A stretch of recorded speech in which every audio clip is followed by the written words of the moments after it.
All right, welcome back, everybody, to the Finding Truth podcast here on Unscripted Truth TV. Logan back at it again. We will have Truth Shaman here shortly, and episode 99 going down. This will be a shorter episode. Lots to do on the property, so I've been up against it. I've been picking up extra shifts.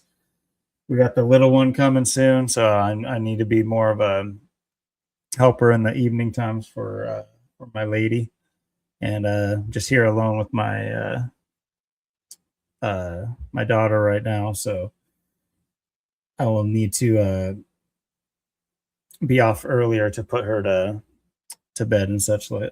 But anyway, never mind all that. We'll keep it short and sweet this episode, but in saying that, I do want to jump right into a couple of things. Of course, we had the NASCAR race. I didn't have time to look over anything.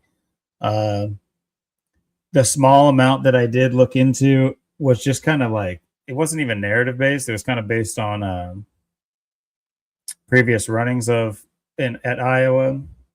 Here, let me pull it up.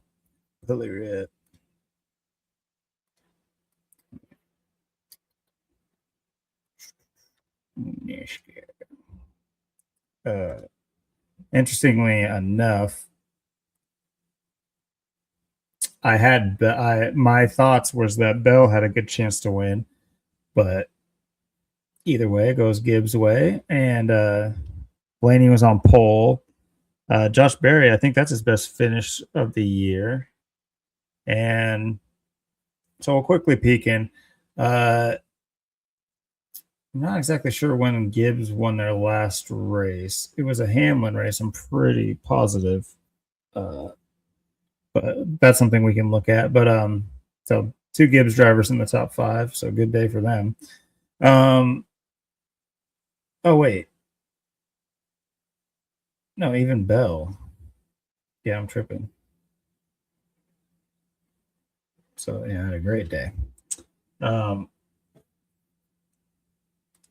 Yeah.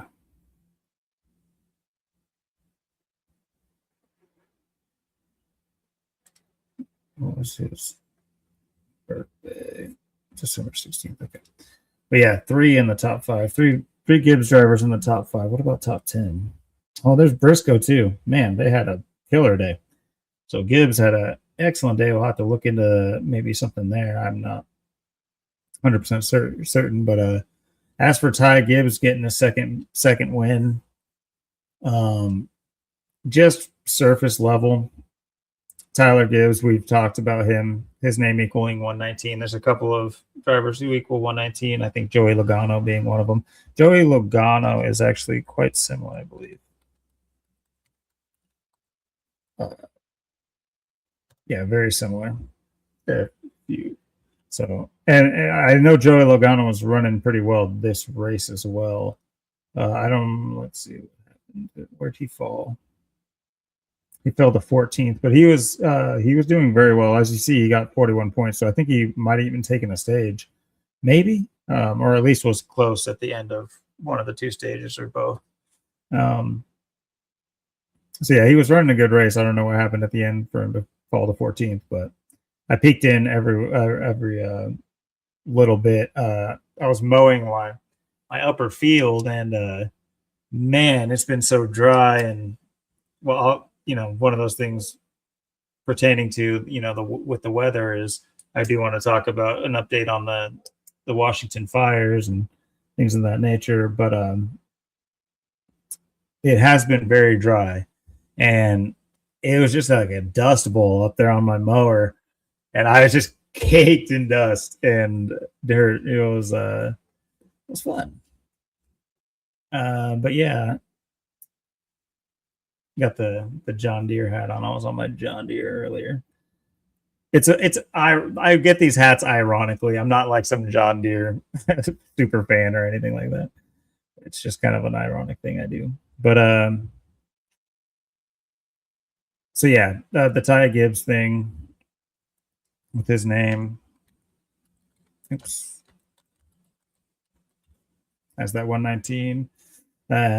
It being 119 days from his last win, April 12th. Just as a one thing that I found just instantly when I saw that he had won. There's 144 days left in the year. Where did that play? I don't know if it played with Ty Gibbs. Let's take a look at Joe Gibbs. Just peek in at what he's got going. Well, before we do that, actually, let's forget Ty Gibbs' birthday. October 4th. Let's see. See to his next birthday or from his last. If there's any more good reason. 56 days from his birthday. NASCAR equals 56. So, let's see from his last birthday. Sometimes they both can mean something. 309 days from his last birthday. It's 44 weeks in a day.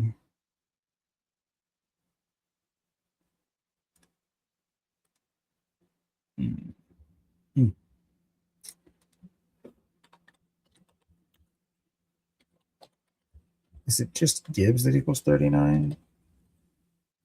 Yeah, Gibbs does equal 39. In numerology, that 309 is like a 39 there. But let's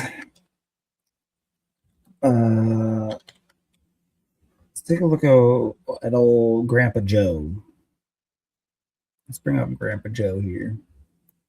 Because, having that many drivers for Gibbs finish in the top 10, it's pretty big.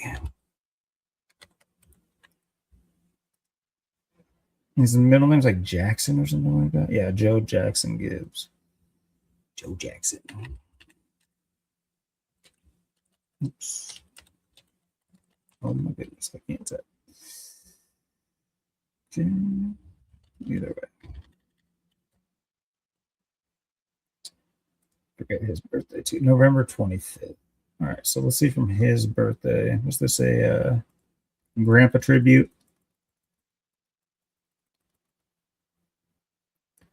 257 days from his birthday. What was that? Oh, okay, 263. What about till his next? 108 days later.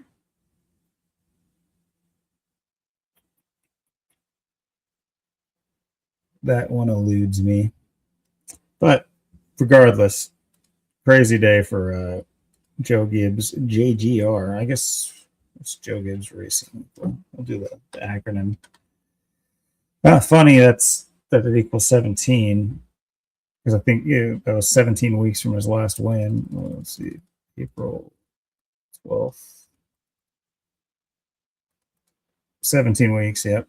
From Gibbs's last win, or Ty Gibbs's last win. I'll have to keep that in mind, the JGR 17. I mean, it only makes sense with how many, or the amount of Masonic numbers surrounding Joe Gibbs and his racing team, or in his name and all these things. So throw a 17 in there for a good measure, absolutely. Joe Gibbs Racing.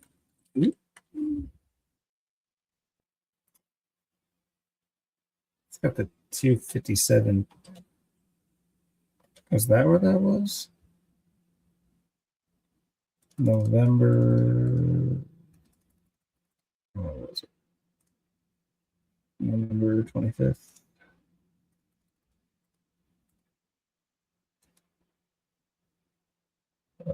From this last. Well, what do you know? 257 days since Papa Gibbs' birthday. Joe Gibbs Racing has their best day by far of the season with, I think, 4 in the top 10. Gibbs, Bell, Hamlin, Briscoe. 4 in the top 6. So they went nuts. Yeah, huge day for Joe Gibbs. And what do you know? The numbers line up. But let us quickly get our boy in here. What's up, Truth Shaman? How you doing, man? Hey, how's it going, man? You know, Another week, another second place finish with Christopher Bell, man. that's I was explaining at the onset here is of the people I looked into briefly, and it wasn't based on numbers or anything. My gut pick was Chris Bell to win this week. I didn't do any kind of decodes or anything, or else I would have posted something. But Well, I he think did I take saw second. he lost by like a quarter second or something like that. I think it said like He's the bad beat driver this year for sure. you said I just saw you had up the 257 right there, right? Oh yeah. And I bet I could see like wherever I saw it was just like I think the AI overview whenever I was looking on my phone, and it said that he lost by 0.253 seconds. And that's so close to the 257 that I bet some places at least there'll be an article where it says it was 0.257. The nitty gritty. Yeah. So yeah, I mean, down to it was 119 days from Ty Gibbs' last win on April 12th, and his name equals 119. One thing to keep in mind too, I was showing is just the similarities with Gibbs and Logano's name. And Logano was racing or driving, was racing really well this race. And the times I looked in on him, he was, I think, second, or he might have been first a couple of times, but I think he took a stage.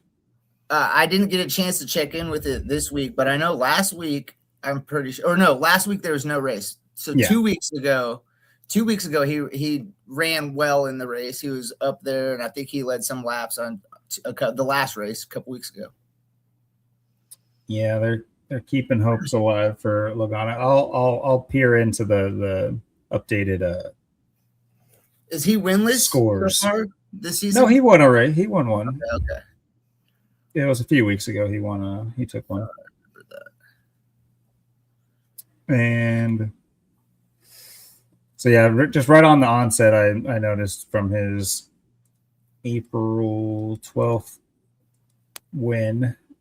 Oops, no, this year.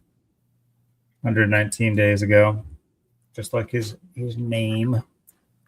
And then his grandpa, his racing team has an out of control day, absolutely destroying. And what do you know? His name lines up with however many days from his birthday, his previous birthday. So a tribute to the old man on the hill for NASCAR. Well, I don't even know if he's the oldest owner. I don't think he is, but he's up there. He's to be celebrated. You know, he made his name in the NFL, and now he's doing his part to make a name with NASCAR, and he's been doing so. I still remember whenever he went into NASCAR because I was a kid, you know, but Joe Gibbs, football, Redskins, or, you know, Washington or whatever. And yeah, whenever he came into NASCAR, I was like, huh. I was just like, that's weird. But then now, you know, I was a kid. I didn't know all the connections. And then, you know, when you look at the gematria and all the dates lining up, and it's like, oh, it was, yeah, he was totally going to do this forever. Yeah, we talk about how they like to, what's the word, intermingle these sports, these franchises, and these owners and these players to kind of add like a faux freshness to each sport. So, you know, it'll, like, God forbid that. I mean, honestly, actually, there is a golf crossover. I guess I'm tripping because Steph Curry, he plays golf. Yeah, and Romo. Pretty high lever. Oh, okay, Romo too. Okay. Yeah, Romo's a good golfer. Like, there you go. Not being a professional golfer, I think he was trying to get his pro card, or I know he plays in the pro-ams and stuff. When he just got his DUI, that's where he was at the golf course. That's where he came from. I guess he got booted from telecasting, at least for now. Dude, if you look back on that the like whole body cam of from him being arrested to where they took him to this little Sally port to do the FSTs, the field sobriety tests. I was watching some video of it, and just like they were pausing it at certain places, and like, dude, he was literally in like football, like a shotgun where a quarterback would be ready for a shotgun snap and leaning over. He was doing all these football kind of like stances for like while he was doing his FSTs, and it's just the mockery of it, you know, because it's like, this is not real, guys. He's not actually getting a DUI. Okay, he's not getting in any trouble. Just like the Tiger Woods. I mean, the memes they got to make from it. Absolutely. Yeah, it was a great Tiger Woods, his multiple. Those are perfect examples of what I'm talking about. Because like little sound bites that he that you get from these, and like especially with Tony Romo, it was like the visuals of it. He was just like literally standing like he was ready for a shotgun snap, you know, while he's doing his field sobriety test or whatever. And it's like, this is complete obvious mockery. I mean, you know what I mean?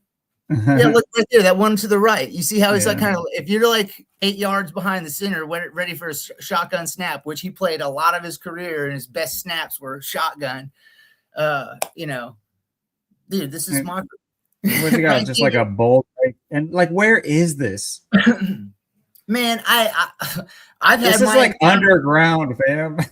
This is wild that they would like take it. Dude, I've never even heard of them taking somebody for field sobriety tests away from the scene. I've heard, you know, maybe move over to the shoulder even farther, or just they find somewhere. Never have I ever heard of someone being transported to a police department facility to perform it in their Sally port, in their little carport area. This is, dude, what? This is crazy. Who have you ever heard of being taken like that to go? I mean, dude, if you're in the building, you're getting in the system, you know, like a regular. And like, person. Where are you going or coming from where you were drunk? Like, look at what he's wearing. Like, is this from home? Was he driving from home? Like, where are you going in this outfit, drunk or not? Like, what are you doing? Oh, well, I saw on the body cam when he's in the car, she asked him what he's doing or where he's coming from. And he said that he was just playing in a golf tournament at the Pro-Am. And he literally says it like this. And now I'm going to grandpa and grandma's house. That was his. Like they know who grandpa and grandma is. Yeah. That was his comments directly to the officer, that he's going to grandpa and grandma's house. Or grandma and grandpa's house. He said that way. Grandma and grandpa. I'd watch out, grandma and grandpa Romo. Yeah, for real. Watch out, grandma. Dude. Yeah. Huh. Oh man, you called it, dude. Like, so timestamp this. You just hit I bet you real soon what you just said. Yes. Otherwise, think about how like this is all a script, this whole arrest of his and the field sobriety test. So the conversation with the cop, all this is fake. It is a script. So why would he bring up? He reiterated grandma and grandpa multiple times. Like I think he said it 3 or 4 times in the body cam that I saw. So I think you're right on the head with that one, dude. And you know, he's known for being like a prophet. Like when as a telecaster, like when he telecasts, he'll sit there and say they're going to run this play, and then they run that play. Yeah. It's like such an obvious mockery of that he's reading off a script, or whether he's reading off a script or he's privy to the like practices of, or you know what is a better word for, you know, teams practicing is more like auditions,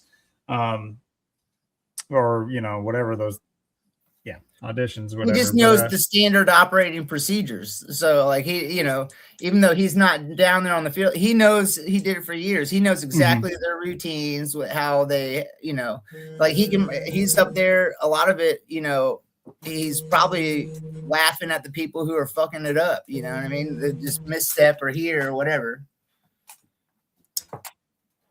Yeah.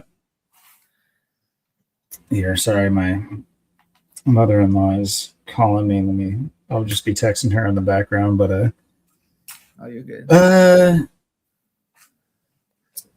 Yeah, I didn't know about the ins and out or the details of this story. I knew that he got he's dropped from the NFL network or for whatever network he was doing. I think was it like CBS that he did or something like I that. think you're right. Yeah.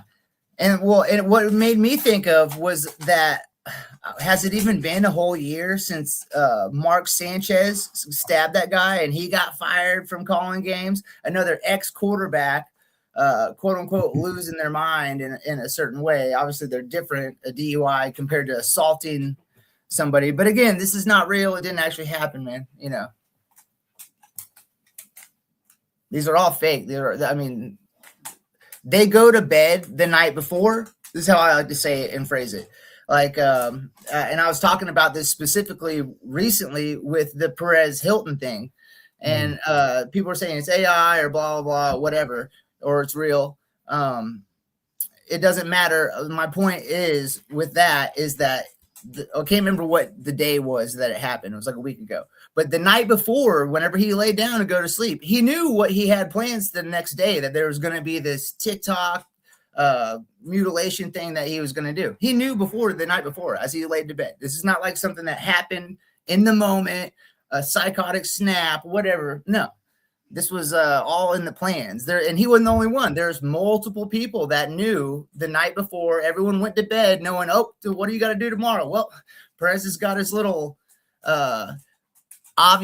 should be obvious stunt that he's going to pull, because the Ariana Grande video just came out like a few days before, where she is literally, it looks the same as her music video. She's covered head to toe in blood.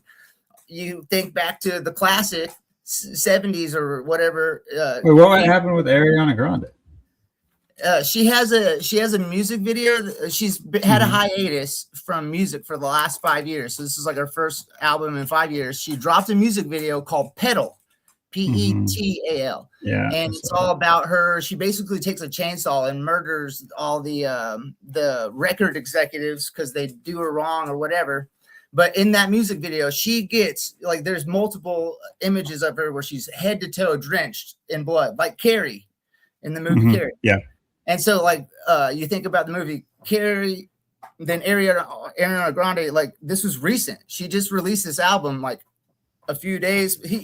Perez Hilton made a video about this music video 2 days before he did what did Perez Hilton exactly do? I saw that Rich covered it, and I was gonna watch his video, but I'm behind on that. Actually, we could probably go to his blog spot. Psychotic break, and he took a butcher knives and he chopped all over himself. Apparently, he even tried to saw off his thing. He got naked, completely naked, and just started self-mutilating.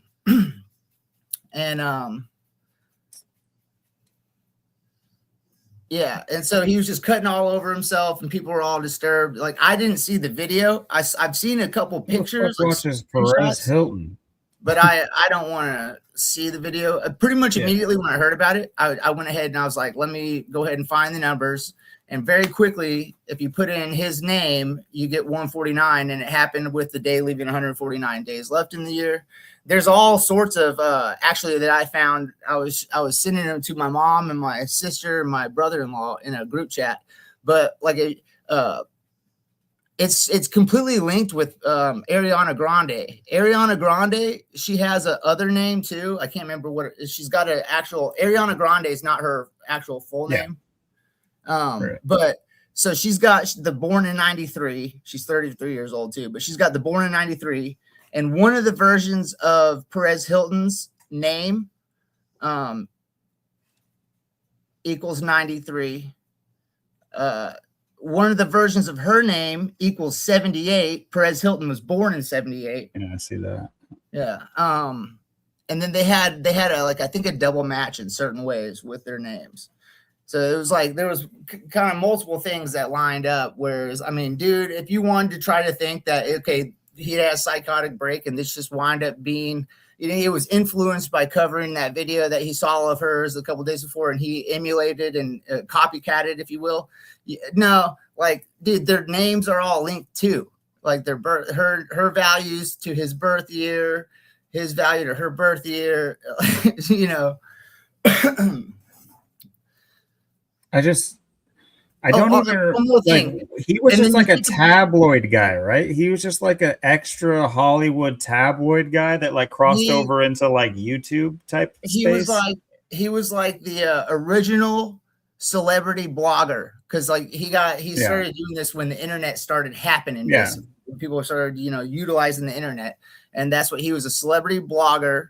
It was before YouTube, all that kind of stuff, and he was known for being very mean and a bully. And in my opinion, he solicited CP of Miley Cyrus, and I think there was another girl where he like who did it back in the day. Right. Okay. So he's known for being super mean, super controversial as far as he's a gay man, but he's had a surrogate he has 3 kids, and he had a surrogate. So these kids don't have a mom, just him. And that was a big thing with what happened with his self-mutilation. Where are the kids? What happened with this? But the numbers are all over it for the day, linking up to the day it happened, leaving 149 days left in the year.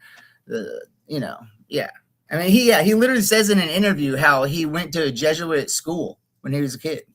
For like 7 years he was at a Jesuit school. He says that in an interview. But hilarious. Yeah. And does this on TikTok too. Well, here's what I was going to say. Now that we've gotten updated with like the details about it, these things have to do with precedents for control. They need things like this to happen. It's not going to be your buddy. Your buddy, somebody is not going to be the reason that they make a sweeping change to a platform or some sort of social media thing, or as far in terms of like regulation. Mm-hmm. This is what this is all geared towards. It's like,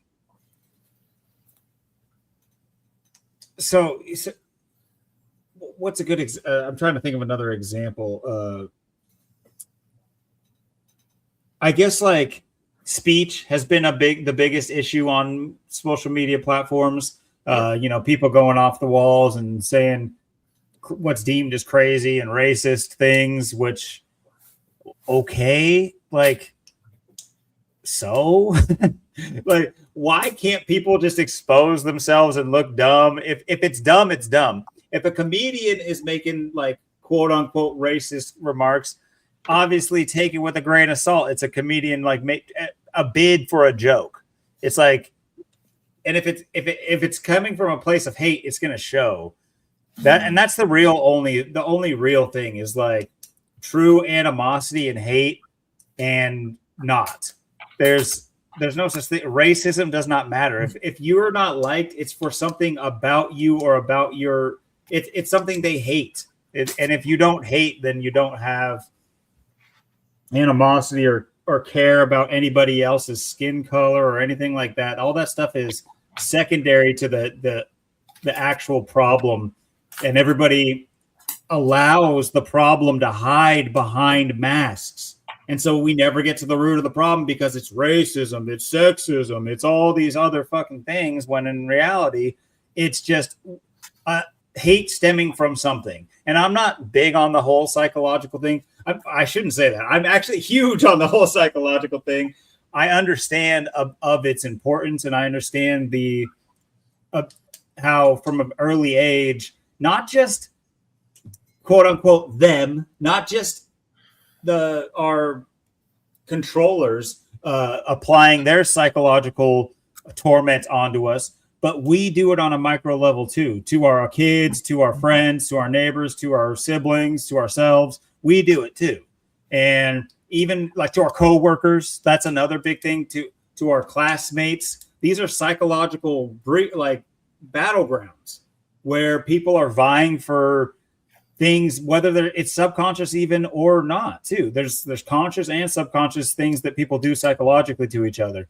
And so as a,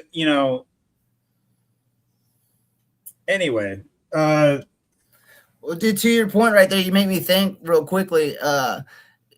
So part of the way they do that is like, it's the degradation of morality, and they paint it in certain ways or use tactics that work, like comedic relief, basically. So what you kind of made me think of is something I've thought about like the different ways of how they've been able to like degrade our morality as a society. You know what I mean? Because it's definitely at a lower level than it was 30 years ago, 40 years ago, and so on.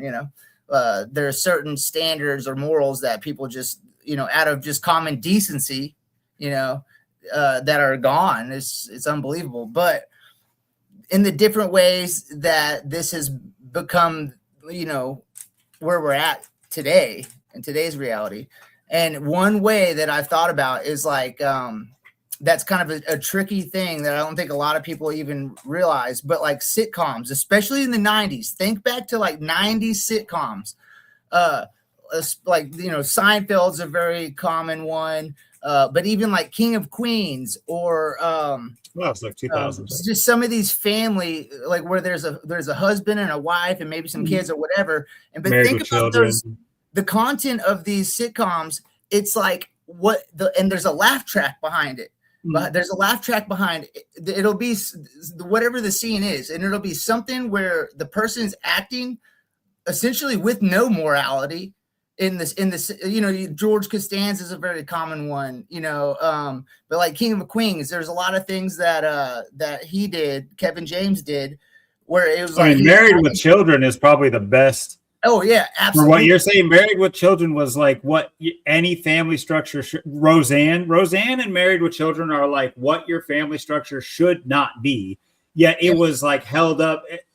It's like it's subconsciously it's getting into your head, which is like okaying it. But how it does it by making it okay, making it a joke, The laugh track is like the MK Ultra aspect of it, dude. I swear to God, is they do something where someone acts in a way that if you separate that from the storyline of the sitcom, and this was like real life, like a lot of people would like handle that person like, dude, what is wrong with you? Are you insane for acting or thinking this way?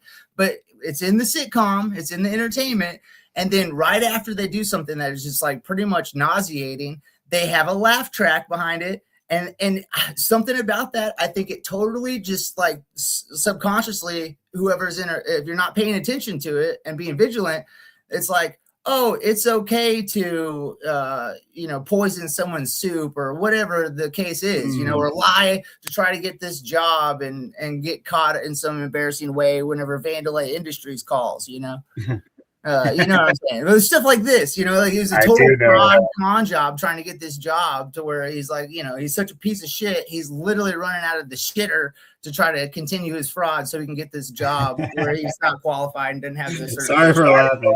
But like, this is something that's completely, some people have probably been put in jail for doing something like that. But throw the laugh track on there, and it's all good. And you know what? And then we start going and practicing this in our regular everyday. Look around society. You go out for 1 hour and come back. You'll see 7.5 George Costanzas on your trip on average. Yeah.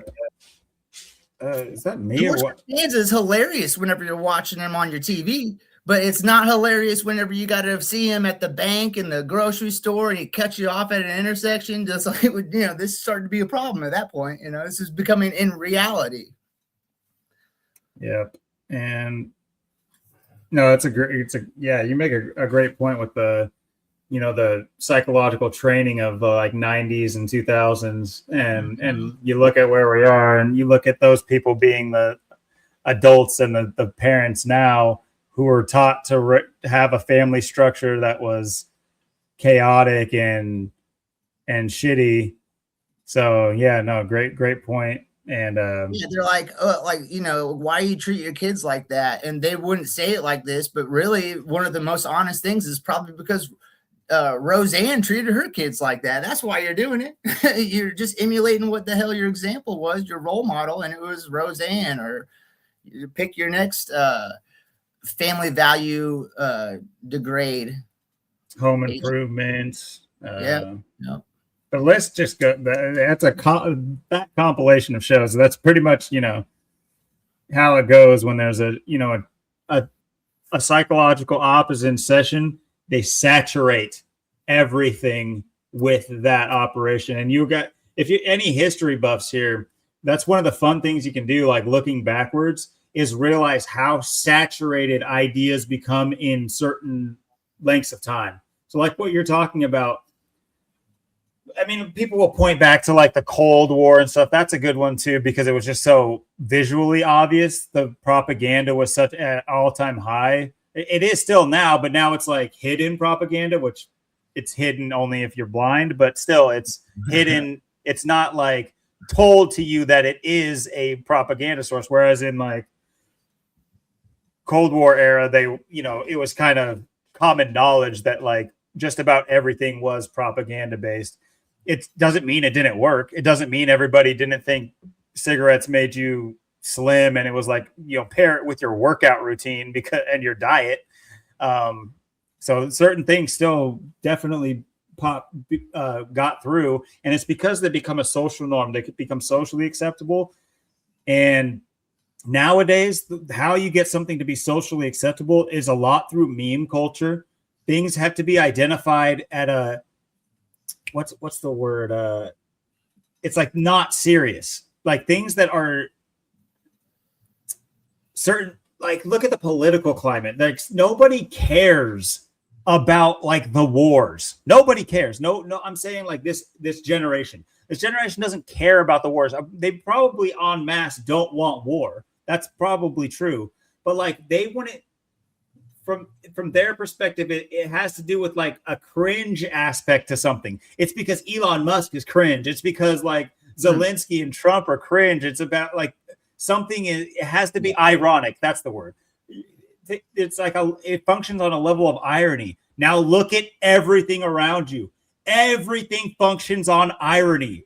Like it's to a fault. It's also like not self-aware. It's just doing it because it is the program to do it. And so it just sucks. Everything around just fucking sucks right now.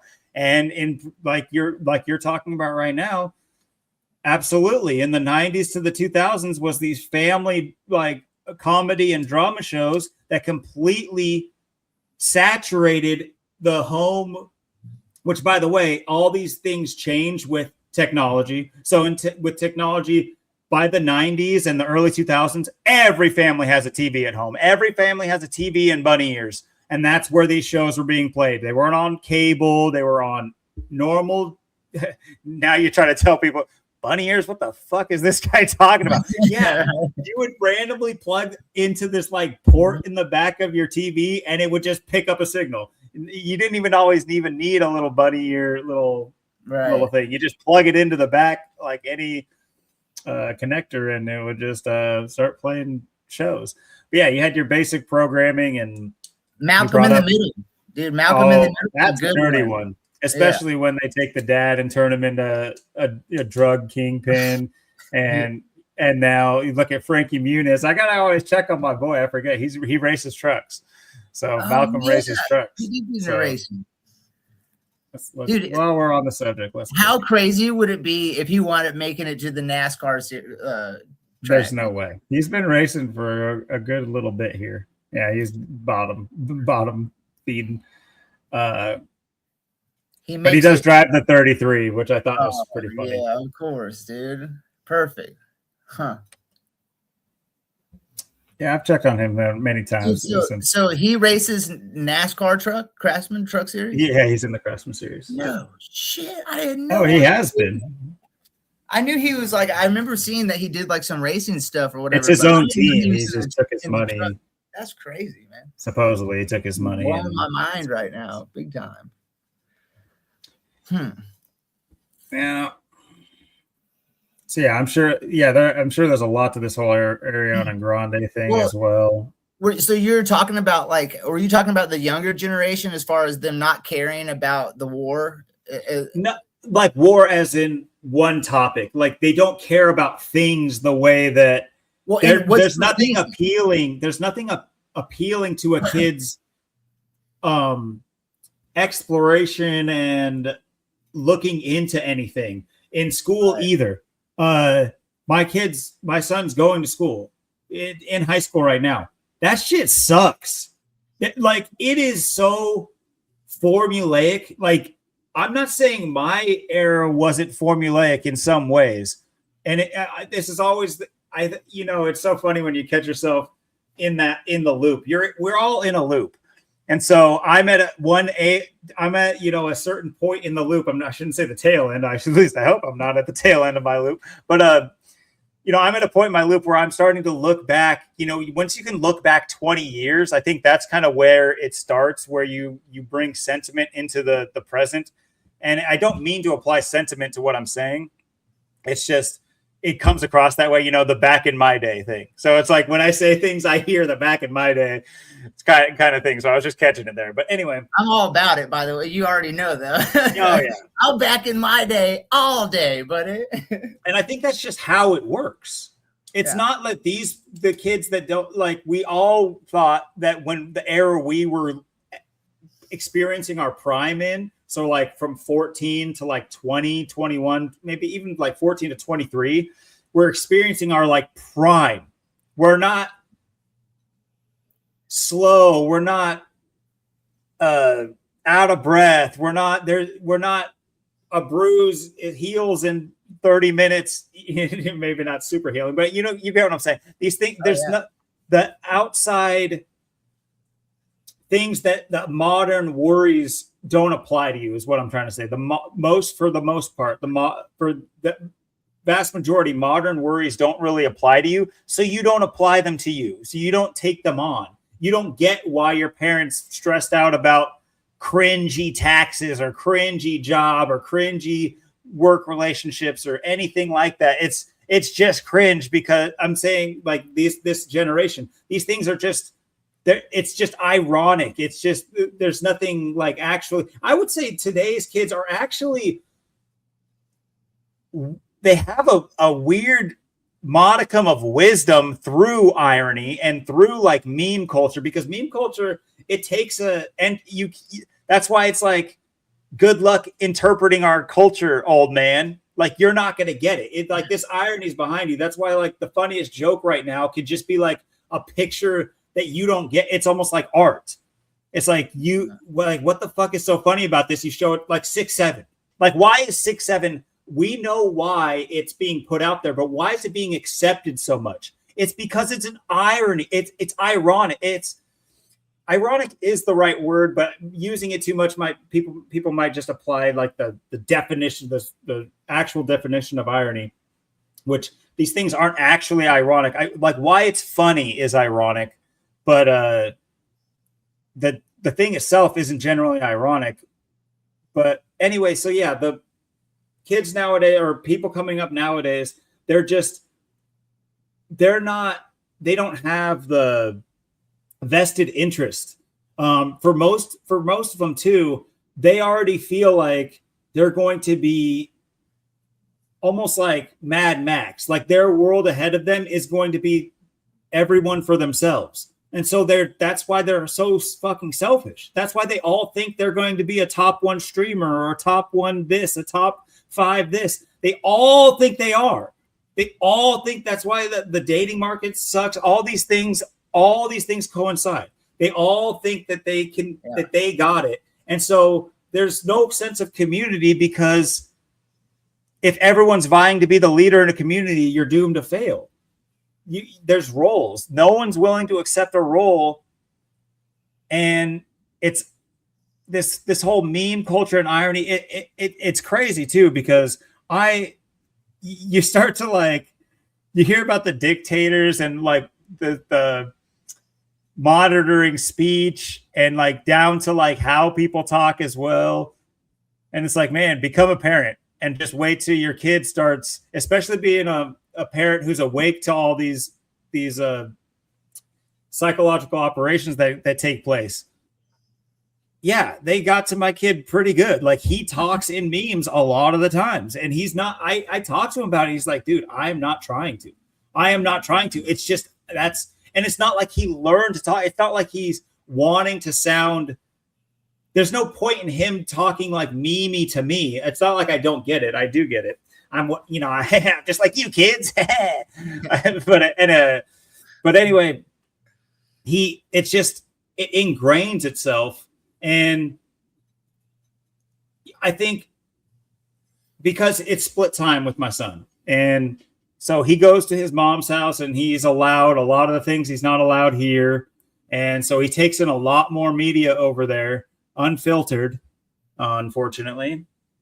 And he, you know, he takes all that in and it becomes a part of you. Like what was one of the, it's like stupid quotes you'll see on like inspirational quotes or like, you know, motivational type quotes, but it's like what you take in, the media you take in is like a representation of who you are, because you become what you are, what you eat, even psychologically, even, you know, and so your personality begins to mimic what you see. And that's nature, that's natural, but it's not natural in the sense that you're following a trend that's being pushed to make you act that way. That's not how nature acts. Nature acts in a logical sense, and the people follow it because there's a logical sense to it. There's a logical force to why something happens naturally.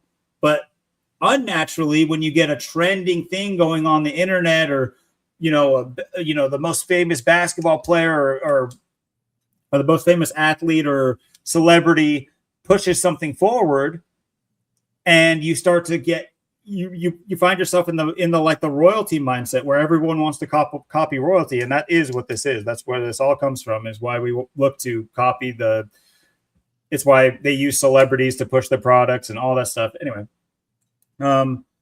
it's unnatural. It's not, there's the logic behind it has left the building. They didn't apply any logic. And that's why people's thought process coming up now isn't based in logic. There's nothing logical about what's funny nowadays or what's trending nowadays. It just, the logic is not the driving force behind any of it. And I'm not saying it has been the driving force in the past. It's just that specifically now it's based in this, like, in irony and it's like encoded irony, and it's not good either. It's not like it's. Well, dude, I think, and I think it's a little bit more, I don't know, for lack of a better term, you'll get what I'm saying here in a second, real than we even would like to, or kind of really realize. It's more real. But to me, and it's very interesting being at this age that I am at, pushing right there at this time in history, in the world, to be pushing 40 years old. Like, I'm just sub 40. It's like that middle point. And so it is an interesting time of life whenever you got about, general bell curve, standard deviations here. We got about half over here, which I know it's not exactly whatever, and half on this side of me. And from this vantage point, perspective is it's everything. And it's so crazy taking all these different perspectives, how much sense can be made just from a different perspective, looking at something from a different angle, looking at from like an almost 40-year-old at the older generation that way, and then the younger generation this way. Like, dude, I'm really saying, and there are some tendencies that bleed over where, for whatever reason, like boomers and kind of like the Gen Z or whatever they're called that are younger have a lot of similar, very differently, but very similar tendencies in certain ways, interesting ways. But it's almost like, to me, that it's two different people. It's two different types of humans. Like, everyone talks about transhumanism and everything. And even though, like, it's not like there's digital transplants, at least that I can see on these younger people, it is the way that they've been brought up and the way that, like, the system in the state has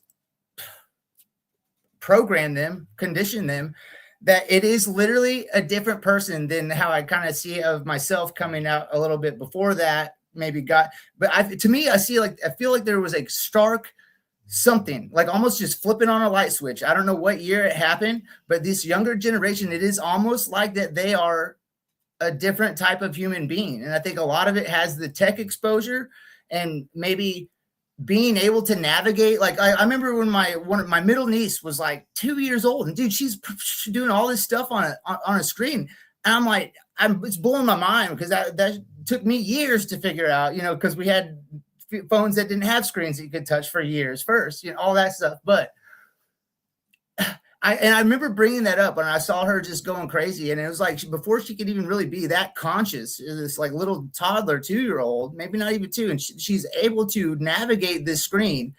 I remember looking at my sister and being like, dude, how is this? How she would have to have been taught. In my mind, you have to be taught kind of how to use this. And that was my first example of where these kids are coming out of the womb screen savvy. And it's just different ways than they think. Like if you process, if I go talk to someone that's maybe 10, 20 years older than me, they think a certain way. And I actually had a experience with a cashier that was a pleasant one. And he was, of a boomer generation age. And it was like the most pleasant cashier experience I've had in maybe, dude, not even kidding, like almost a year. Because I've had all the other boomer age people as well. But like I said, it's like there's some tendencies that fall in. But just this afternoon, and this is the second or third time this has happened. I've noticed this, but I was at the grocery store and I was getting a couple things and I was getting a pack of cigarettes. And so, they have to ask you your age. And so whenever it was a younger dude, I mean, maybe 16 years old, 17-year-old dude. And he'd come to, he's like, well, what's date of birth?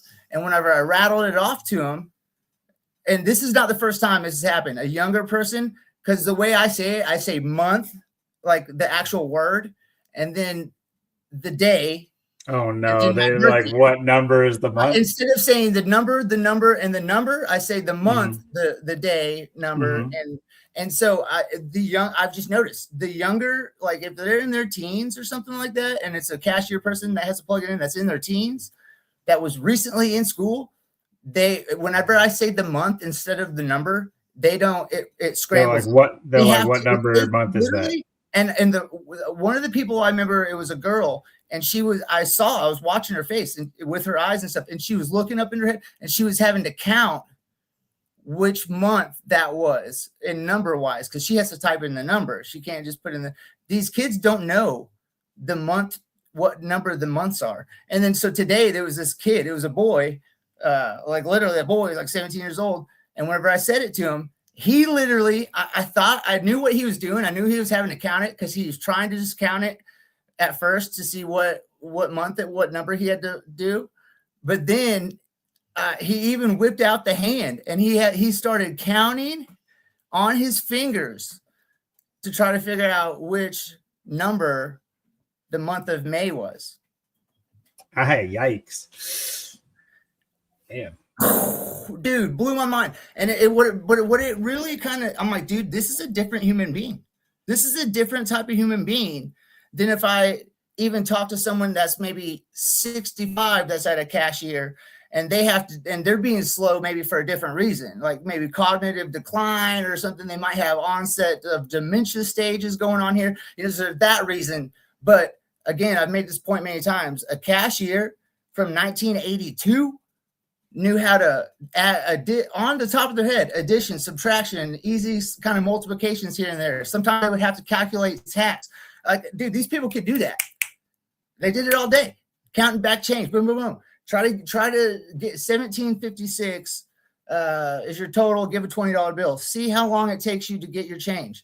Yeah, I guarantee you over 60 seconds. I bet they would come in about 64, 65 seconds to get you your change of a 20 for like a 17 and some change tab. It's what I've noticed. But the thing is, and like you were making the point, like the younger ones have like they're hyper competent in these ways that like someone like me who came up in the time I came up in, I can't even fathom. And a lot of these things are digital, and it's through the tech that they have this like really intricate and very, very competent in lots of ways. But it's just so weird to me how they have lost the competency of even just knowing how to figure out what number this month is. Unbelievable. And so to me, it makes it seem like it's there was a line somewhere that was drawn, and these are almost a different breed or different type of human in a way. Definitely the way we are functioning. Well, let me explain something that one of the big like differences from the last two generations, mine and yours, and the one upcoming, is problem solving is not a innately learned thing. It is emulated by those around you. What did these kids come up watching? Parents staring at their phones. Yeah. And not just parents, everybody staring, adults staring at their phones. Yeah. And what you emulate, you tend to emulate it. And why I was kind of saying is, like, the average kid nowadays, it's like, yeah, you can attribute to them to a bunch of like whiny runts yelling 6'7" doing the thing, but there's like a entry level understanding that you have to play the social game. And so they actually have a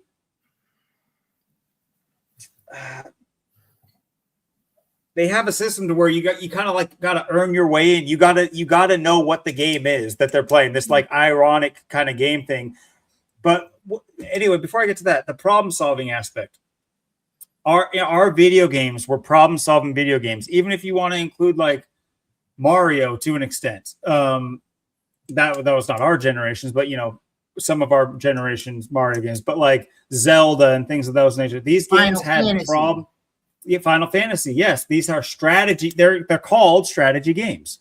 They're nowadays the way they make games nowadays. It is instant gratification type making. Not to mention all the gotcha games, which if you don't know what those are, that's like where they introduce kids to kind of gambling early by like having a loot case or something that you got to open, and you can collect credits to open. It's not technically money, but you collect credits to open loot cases, and it's like super low chances, so you're super down all the time, but when you get that hit, it feels great, type of thing. That's a lot of games nowadays. Or even if it's not the game, it is included in the game. Like somewhere along the way, they'll have a gotcha aspect that just takes out. It's a way of jumping. Either way, these games are not problem solving games for the most part. So they're not learning problem solving from the games that they're playing, because their parents are sitting looking at their phones. They're not learning problem solving from the parents because their parents don't solve problems anymore. They just, ask Google. It's not a learned aspect anymore. And so that's one of the big differences is problem solving is like a umbrella term for many aspects of what you should be doing as a young person. You should be learning many different things, and those things function to help you figure things out on your own. Saying figure things out on your own. It almost sounds like bad nowadays. Which, first of all, I figured everything out. Almost everything I know out on my own, and I have no like animosity towards my mom or anything like that. It's just like I'm glad I was given the opportunity to find things out on my own. But I also had the mind to find things out on my own. And that's the delineation between our upbringing and these kids' upbringing is they don't have a fair shot at the beginning. You're coming up in this like sterile, I don't know why I said sterile, the sterile like environment where the adults are walking zombies. There's no the role models aren't the kind that would inspire any kind of thought-provoking anything. And so it's all about looks. I mean, just look at all the kids nowadays. They all aspire for that shitty haircut, the fade thing, and like it's such a popular trending thing. It's just like I can't even remember. It's like clothes was like that, but like now it's about like your personal body, things about your body that need to be modernized to trend upward again. And that's, what do you know? Look at our generation. Look at all these fucking parents raising their kids with the LGBT flag and love this and love everybody and everything can be changed and it's still good, and you can do this and you can do that, and you have this like vagueness and no understanding for, you know. And it's so funny because look at what we kind of grew up in was like where Christianity still had much of a hold over the nation. And I'm not, for better or worse, I'm not sitting here espousing everything about any kind of religion, but it's just that there are some tenets to certain things, and you shouldn't want to change yourself. At heart, that is what you should be teaching your kids, is that you shouldn't want to change yourself. Not that if you find something that you want to change, do it instantly. And I'm not talking about like fat getting skinny, you know, unhealthy getting healthy. Obviously, I'm not talking about that. Those things can be changed. But exactly, the chopping, the tucking, the pulling, the yanking, the yoinking, the doinking, all that stuff needs to, you know, explain to your kids that those things, you know, oh, you can just shore that up later on. You can just fix that up, you know, at a whim. Yeah, that's where it's just like, well, should we really be rejecting like Christianity, or, you know, like at least for the tenets that keep like a base level? From my opinion, you can deprogram Christianity later on in life. You can deprogram from the negative aspects of a religion. For the most part, I shouldn't say a religion, but Christianity and some religions is what I mean to say. Because, you know, others, you know, right off the bat, you want to join a religion, you got to do some chopping and some snipping. But so like I said, you can deprogram certain things from that. And I'm a fine example of that. I grew up Christian my entire life, or at least, you know, what a lukewarm Christian kind of. But I was able to see lots of different families, lots of different family structures, seen parents that were, you know, quote unquote righteous, and the other ones that we like to talk about that are obviously just, you know, using the religion as a popularity contest or whatever it is, for popularity contest / crutch for their own, you know, inadequacies. But at the end of the day, you do see that middle ground of what is right and should work through some sort of structure. I'm not saying Christianity or religion is the only way. You can see this through other areas. You can find these things separately. It's just that at least Christianity brings that together, so you can see the melting pot and actually make those connections without having to go separately to all these things to find them. I'm not saying you can't, but you'll find them in a church. And so, yeah, from my opinion, those tenets, if you keep the good tenets, then that's a better system than all out whatever we have free for all crap now, where parents don't give a shit what their kids doing all times of the day. Like strictness, like the idea is like when you went to church in my day and before then, the parents were considered like strict. Like even the going to church, you have to wake up on Sunday morning. Bro, you got to go to school tomorrow. I ain't trying to I got Saturday, I got Sunday. I'm trying to wake up and do what I want to do. That's your life as a kid if you're going to church. But you got to wake up hella early in the morning and go recite Bible verses or sit in the pews at church. So there was like strictness involved. But look back, like what are we trading? We're trading that strictness of like, no, you're fucking going. Well, you shouldn't be cussing, but no, you're going to church. You are coming to church with us and you're going to do it. Now, where even is my mom? It's 8:30. Where's mom? I made dinner. I have to make my own lunch. She's not here. No one's asked me about my schoolwork. No one's asked me about my day. No one's asked me how I'm doing. I could easily be in a ditch somewhere. It's crazy. And then like, I live in a rural area now. And like when I'm driving down like the little Camas, Washington, Greg Biffle land. And I'm driving down and it's like, you think family values, you might be able to parse them out somewhere. No, it's like you see families walking down the street and it's just, I see there's a riverboat landing where people go to like play near the water and stuff and bring the family. And it's like I see families on a family outing, a family day, where they take the van out and you see the van unfurl of kids and stuff. And all of them are just on their phones, walking along down the street, all on their phones. Everyone's on their phones. You look at, we just did a drop for catering, and it was that we went to this humongous park. I've never even seen it before. This huge, like, family type of park where it's a park made to be a park. So it's like a super park. And there's like picnicking areas and a huge play structure in the middle where there's like literally hundreds of kids. It was crazy. It was like a theme park, but it was free. And, but you just look on the outskirts and look, I'm like, okay, there's no way you guys haven't seen Law and Order SVU at least one time. And I'm not saying you should be put into a state of fear by anything you see on TV, but it's like, bro, someone can snatch your kid. That the reality is someone can snatch your kid. There are those people. I'm not saying everything doesn't exist that's on TV, though I'm sure there's people willing to do that. I don't even have to play devil's advocate, because the people that would be willing to do it is probably going to sell it to an organization like a Catholic Jesuit organization. It's a sleeper organization for these larger scale people moving organizations. Anyway, so why are you sitting there looking at your phone anyway? Like, what is better on your phone?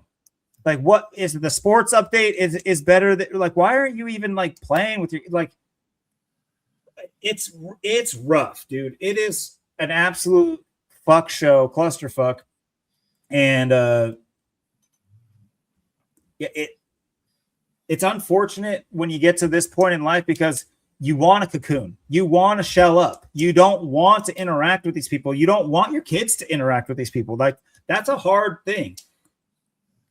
Should you isolate yourself? No. But finding like-minded people and thus their kids is really tough. Like, even like the remaining friends my girl has and their kids, I half the time want to just be like, man, do we gotta let Lena hang out with their kids? Like, do we have to like maintain this relationship? What is more important to everyone at this point in time? And it's like, or if you were to talk to your friend, could you be candid? Could you be candid with your friend without losing them? Could you say, hey, your kids are nuts. I don't want my kid exposed to that. If there's some way we can work things out, we can still keep this thing going. Otherwise, no. Like, would they be willing to meet you halfway? Doubt it. So what are we really doing here? What are these friendships accomplishing at the end of the day? Is this ego that's driving our decision making? Because that's not good for the kids, and that's what we're able to see about our parents. But are we not seeing it right now when we are the parents? Are we just repeating these cycles? And so there's a lot of like crazy shit you go through, especially when you get kids involved. And it doesn't help when this world is just so obviously. Well, dude, like you just said, if you were to try to have a talk with one of the other parents about, like, how it's, hey, I have some issues with this or that. Like you said, would they be able to handle that, or would that be the end of the friendship? Oh, it would totally be the end of the friendship, because no one can take a critique to save their life anymore. It would eat them alive. What's that? I was saying it would eat them alive. So many questions would stem from something like, just saying, like, I don't want my kids around your kid. That would immediately call into question your parenting, what you're exposing them to. And rather than like look at what those things are and take the criticism and look at the thing, they would their ego would reject it, and they would be in full defense mode. Yeah.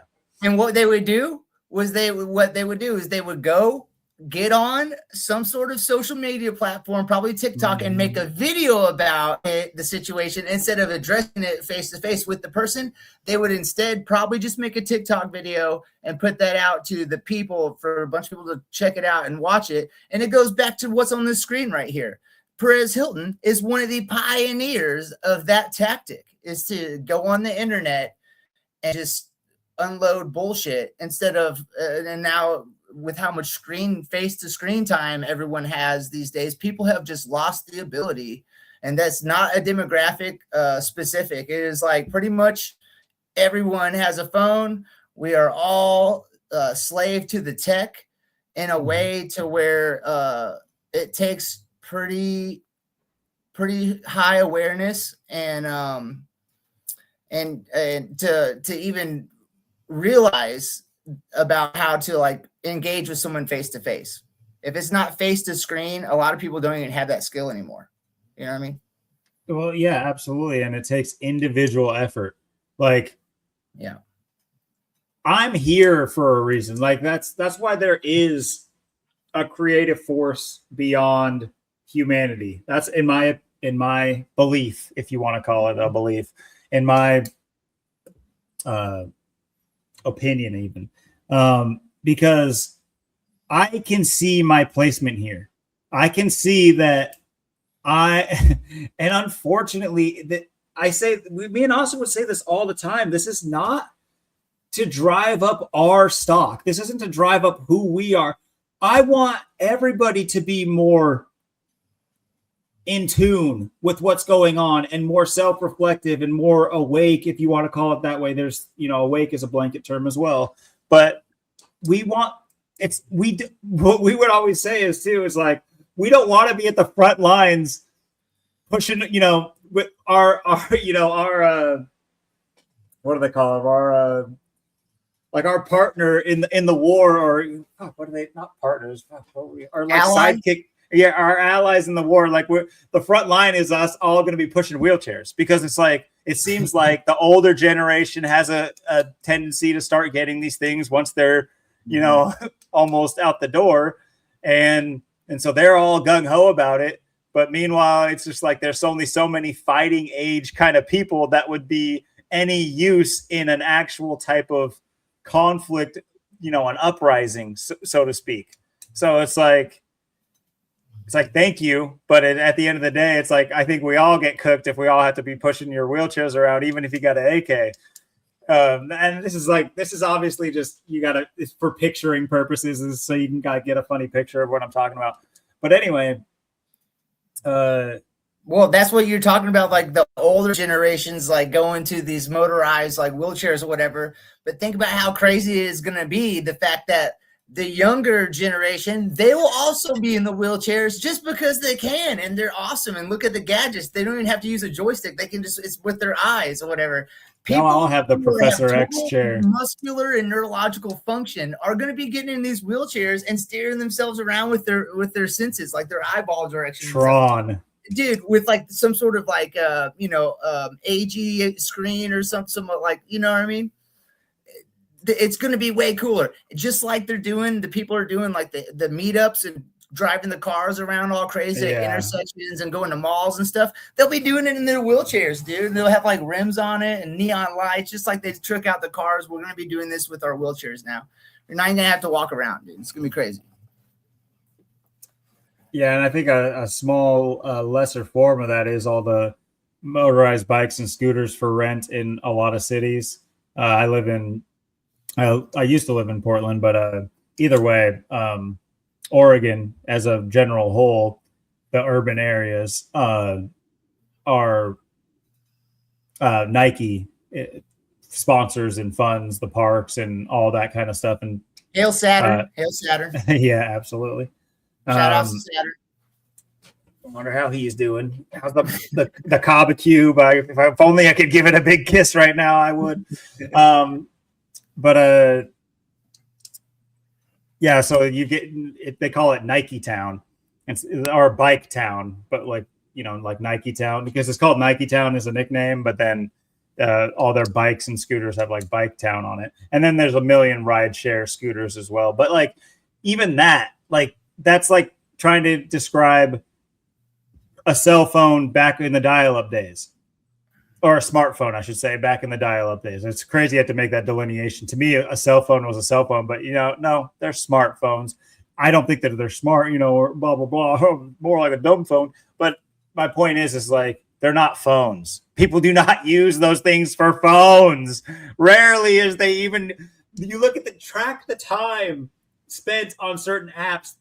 Go look at the phone app. Go look at even the camera app. Go look at those things. They're like minute, and it's just like app, crazy other apps. But anyway, but yeah, these motorized scooters, you see these kids whizzing by, and you can just go rent them, and also credits are given out for free for low income people.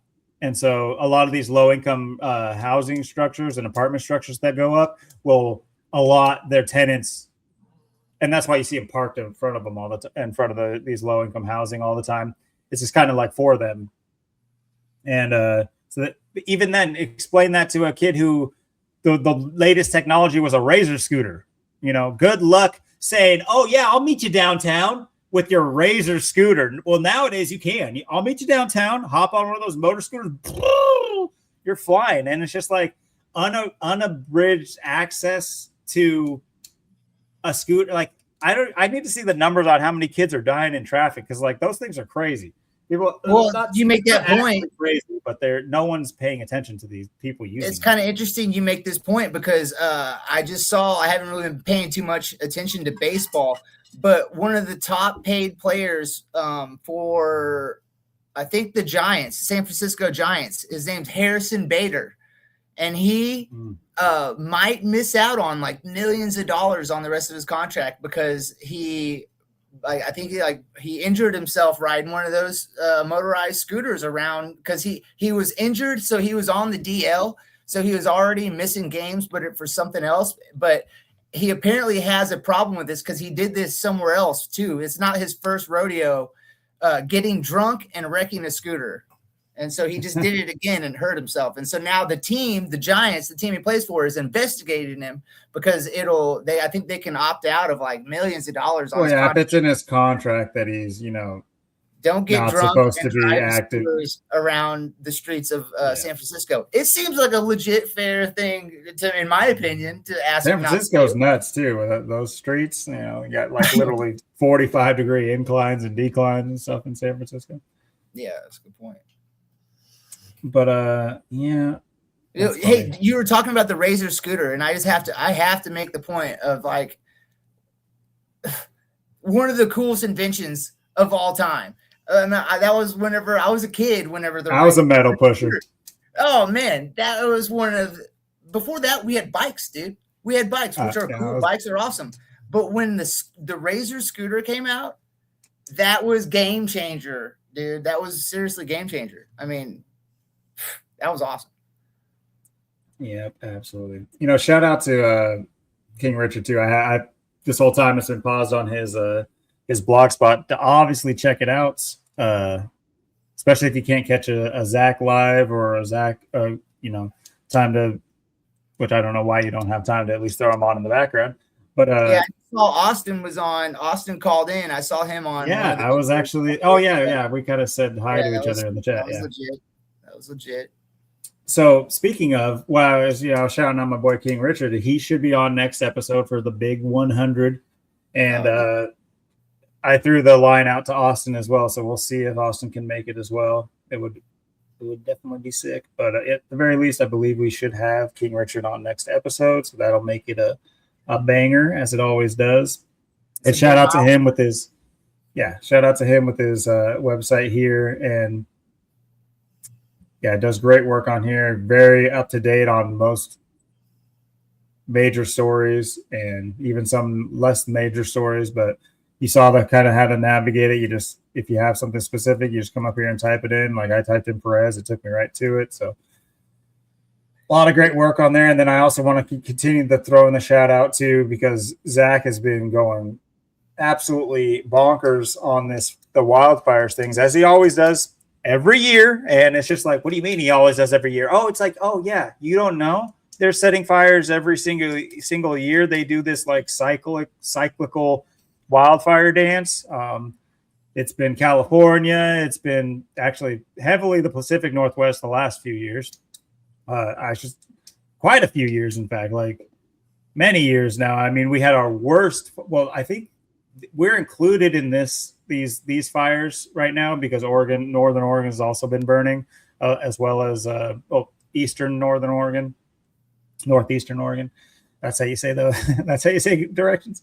But as well as a lot of Washington, and even I think Canada's been burning too. But mostly Washington is known for these. But he's just as a video after video. If you guys have not peeked in to, if you guys are wondering about what's going on, or if you live in Washington and you want to, if you want to see what's going on, check in on here. There's a million things about the fires all the way down from almost a week ago. He's been covering it heavily.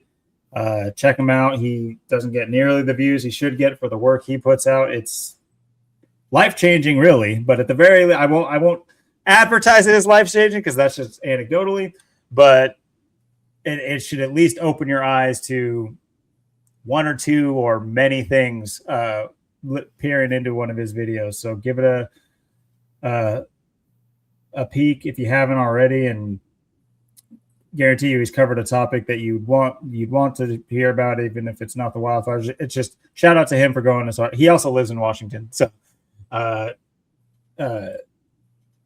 guess there's precedence in it, but he covers the wildfires every year, and every year it's the same kind of old story, just like a different twist every year, but the same Jesuit and Catholic fingerprints over it every single time. You look back at the Harb, you look back at Lahaina, you look back at Paradise, California, the Hollywood fires, all these things.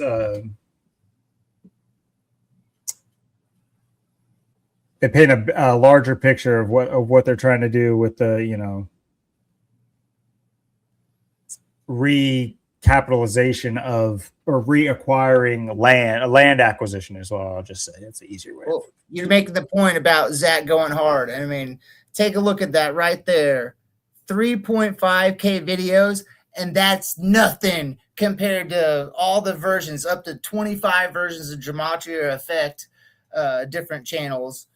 Some of those other channels had other platforms that they've been taken down. Think about how many videos have been deleted and don't even exist anymore. Some of those old videos from like 7 years ago or so. But, well, for me, I can't remember. I guess it's been 7 or 8 years that I've been following Zach, something like that.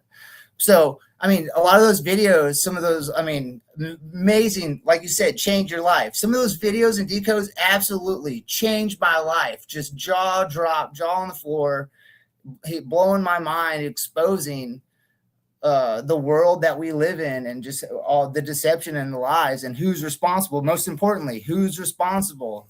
The real J's, man. But yeah, 3.5 thousand videos, and that's not even, think about how probably 3 times, 5 times at least of that's been deleted. And don't be fooled by thinking I don't watch his videos. This is my specific account for the show, so I have my own account or YouTube account that I watch his videos. The video the other day with that girl Silky, he was doing the video on that Silky chick or whatever, yeah, and so I threw her channel. I was watching that video he was doing about her, so I threw reacting to, or no, I put it's on the pulse with Silky. I put on the pulse with Silky into the Gematrinator, and she's got a triple match with Order of Illuminati. So it's like, okay. And she's from Germany. She's German. Or Bavaria is. Yeah. She got that pure bloodline, man. She's got one of those primos right there. Yeah. Triple match Illuminati. Get out of here, Silky. Blonde hair. Wow, she's got the Aryan dynasty behind her. But yeah, as far as the Washington fires goes as well, I mean, though, a couple of days ago, for about 3 days, we were draped in smoke.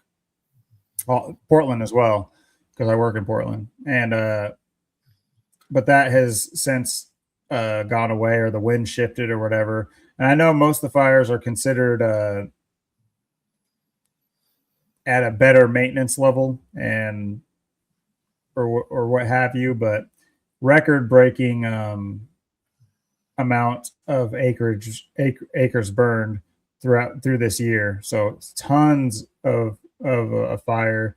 I was gonna see, and what's so funny is too, like you try to look up they pin an arsonist on these fires, as you know, because you've been watching, but Aaron Farinacci, and it's just like, oh, who's that? You don't know his middle name is Forrest, and they don't show you too. And if they do show you, it says Aaron F. Farinacci. It's just like, oh yeah, you know, you go look up anything anywhere, they'll just blast people's middle names all the time. But for this guy, Aaron F. Farinacci, that's all we could say. We don't go looking into his, but yeah, this forest fire setter, and he like killed his dad, and he was found by this guy and on a walk with his daughter or his granddaughter or something like that, and the whole story is just full of shit. He's like been suspected to have started at least 2 other fires where like he was at the scene, but they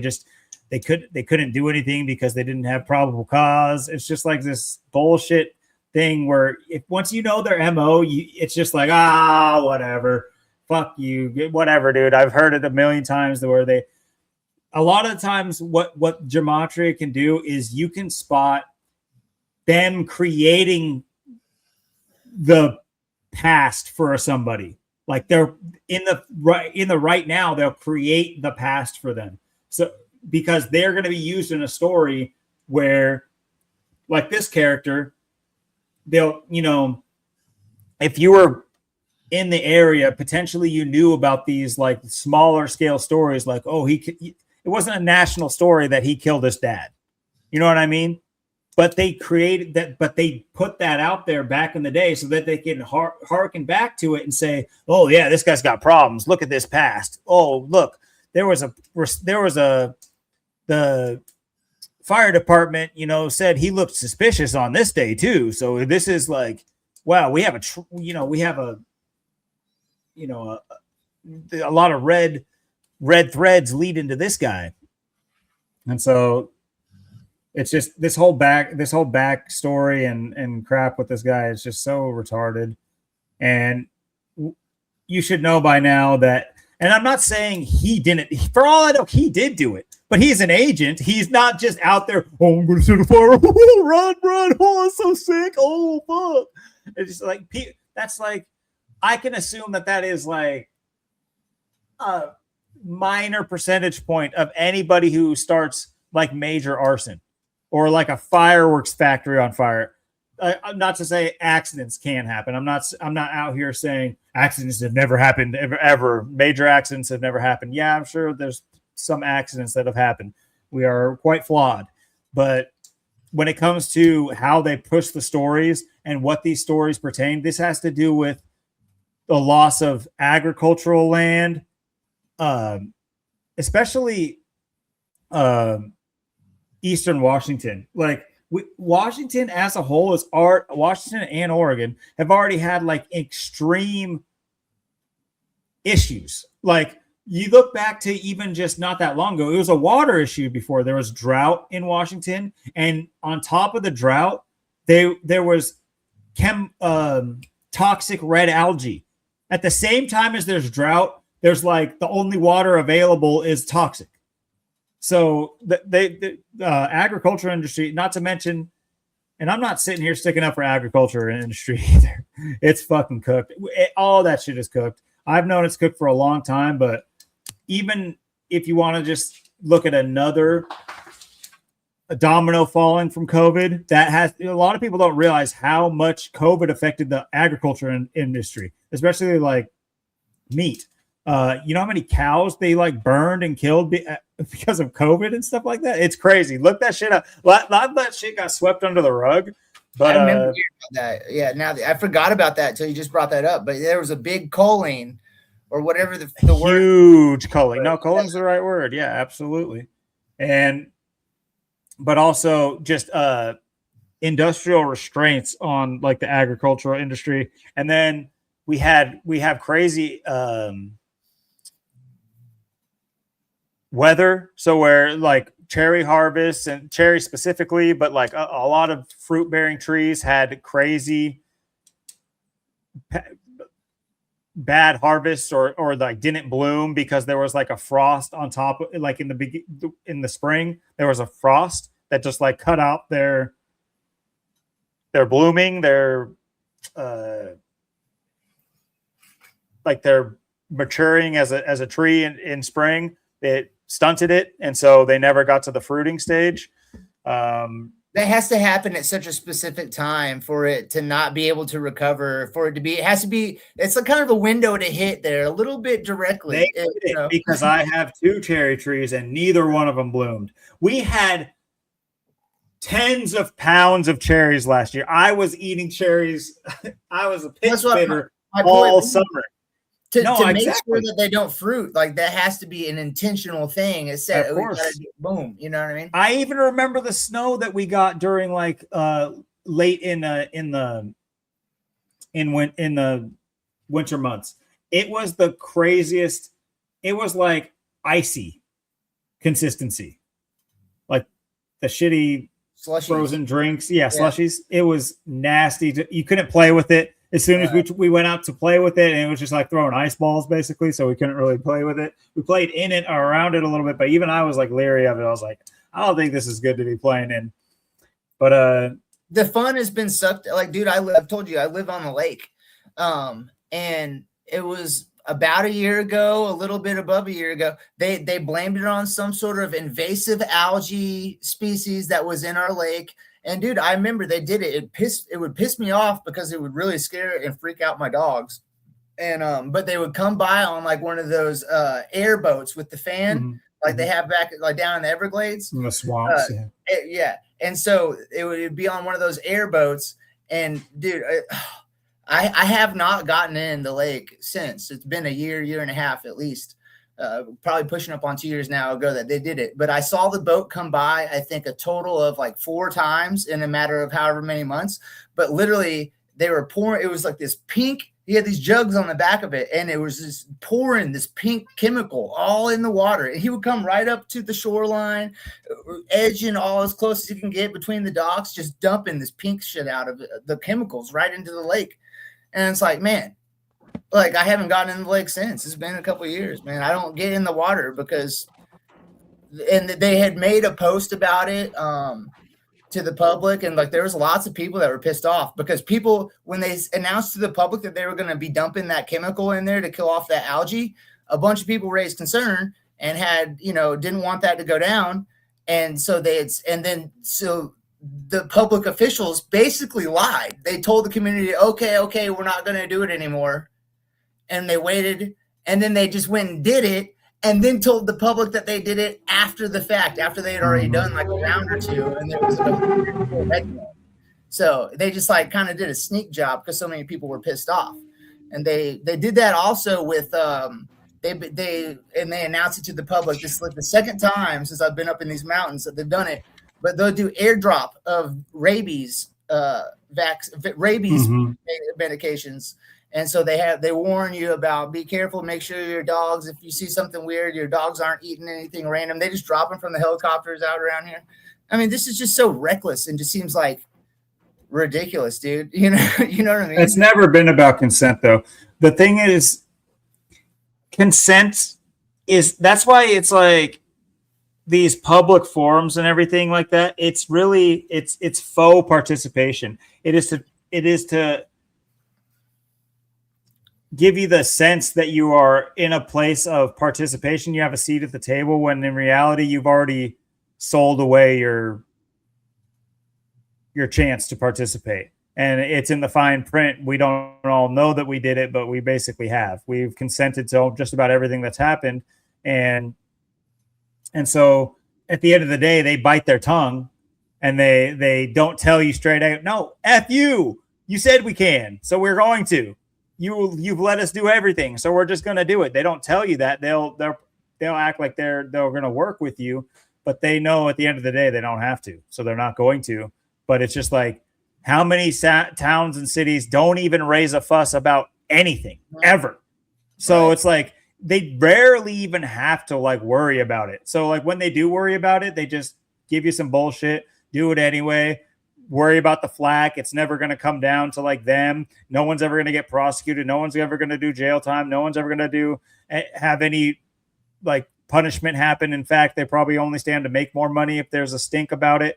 That seems to be the popular thing, where the towns where the worst things happen, those governors make out like bandits. They get promoted. They get moved. It's win like the lottery, or the brothers win the lottery, and they pretend like they don't. Oh, that's amazing, 1.8 billion to my brother. I told you about that, right? The Little Rock mayor's brother won the 1.8 billion. Wow, what a coincidence! Yeah. Small world. I mean, I was already walking my way there anyway, with my own logic and reason before, but then I also did hear some information presented to where I was talking in the past about how, our country got basically sold off to the central banking system in like 1871. And that this is when allegedly that this happened. But I was already beforehand, just logic and reasoning, just with an experience in the fact that, because you were talking about rights and how they don't care and this and that. I don't think we have rights. We have these things that they call constitutional rights, but I was already pretty much kind of putting things together that everything is so legalese to where they have legal loopholes around any of our constitutional rights. I was like pretty much certain that, like, just the way everything else has worked, like they want you to think that you have these rights, and they use these rights kind of like how the Jesuits used the other J's as like the firing rod, the scapegoat, to take all the heat. They want you to focus on and think that you have these constitutional rights, and we did at one time. But when we got sold into the central banking and as a trade, as a commodity or a country, our actual constitutional rights are null and void now. And it's literally just kind of like an idea of something that they hold up for us to believe in, kind of like a Santa Claus. Like that, our current state, our constitutional rights aren't even valid. Like they're not in. We would have to. The person was making this point that we would have to fight to get our rights back first, and then go from there, because our rights are not valid now that we are sold off to a central bank. Before that happened, we did have constitutional rights because we were a country. But once we became sold to the central banking, and we're not a country anymore, it's a corporation, our rights aren't legit currently. Well, I think we're to the point now where even fighting to get back to a different place, like, I think that's out the window too. Our rights have always boiled down to what we're capable of as en masse. Yeah. And that's why you see the degradation where we're at today, is because en masse, we can't organize. We can't get together. We can't work together. So you're seeing that. You're seeing a system that can function and work together. It's like, look at any, it's like you wonder why the Masonic lodges run your city. It's because they got 100 members and they run your town. You guys can't even get 10 people together to do something. So 100 people get to run thousands. And that's just the nature of the beast. And so our rights are representations of what we're capable of. It's not because it's on a piece of paper. It's because do we have the right to of civil disobedience or upheaval of the people in charge? Do we? It's like, yeah, like in theory, but never mind in theory. Do we have that right? We need to show them our rights are things we have to bear. We have to do them in order to have them. And and that's how they weaponize firearms, is they will show people doing those things, and it's always in a negative way, always killing kids or killing innocent people. And that's what they'll pin what using a firearm is. But, if the use of a firearm was to go hold hostage a propaganda network and get it offline, peacefully, through force, like everyone else is willing to do, or like any agency that that looks to violate our innate rights, if we were to use our guns in that fashion, it wouldn't make the news. It wouldn't be the news that the use of that gun is wrong in that way, because we would have conquered that. So our right would be to do that because we did it. But because you don't do it, you don't have the right to do it. And I hope that kind of makes sense. But like the average person doesn't want to have a gun. So they're taking the right to have a gun away. Because no one's doing it. It's just too much of a pain in the ass to have one anyway, and so much risk or so much just bureaucratic nonsense for license, this and that, register this. It's just so much bullshit that people are dude, that's too much steps. To a lot of people won't even do it. I won't even do a free trial if there's something. Oh, what's that? What channel is it on? Oh, it's on Peacock. Oh, I got a 7-day free trial. Dude, I'm not even I don't want to click and have to put it on. You see what I'm saying? To own a gun, you actually have, like, you want to, and you actually have to, like, put some effort into doing that. That's a good point. And I just want to make the point, if there's anyone out there who's thinking like that's a stretch, that our constitutional rights aren't currently valid, and that's kind of like essentially it's like a little charade that we all pretend in the government and the higher up, the elites, they all let us pretend in these constitutional rights. And if that's a stretch for anybody out there, just look into our economy, just look into our currency. We have a fiat currency system, like literally meaning like basically a dollar has value because all of us as a collective believe it has value. That when you like, it's really crazy to get into like the whole economy part of how they have all this stuff rigged up, and it's a debt-based economy, and without debt our economy falls and crumbles anyway. And then you get into fractional reserve banking, and that's just, it's absolute insanity when you really look at how that is supposed to function. It only will turn up on its head. Like it's like that the fractional reserve banking, or like a debt-based economy, which is what our fiat system is, where the Federal Reserve prints us money and we get this money in circulation and have to pay the Federal Reserve interest on that. How wild is that we have to have our own money printed to pay interest on our own money? That never from step one will work out. So our economy is based on a fiat system. And fiat meaning basically it's a collective agreed upon, really worldwide, with the dollar being kind of like the US dollar being like, where especially back in the 90s and the 80s, it had that power worldwide. And that was the base, currency for a lot of the countries almost completely throughout the world.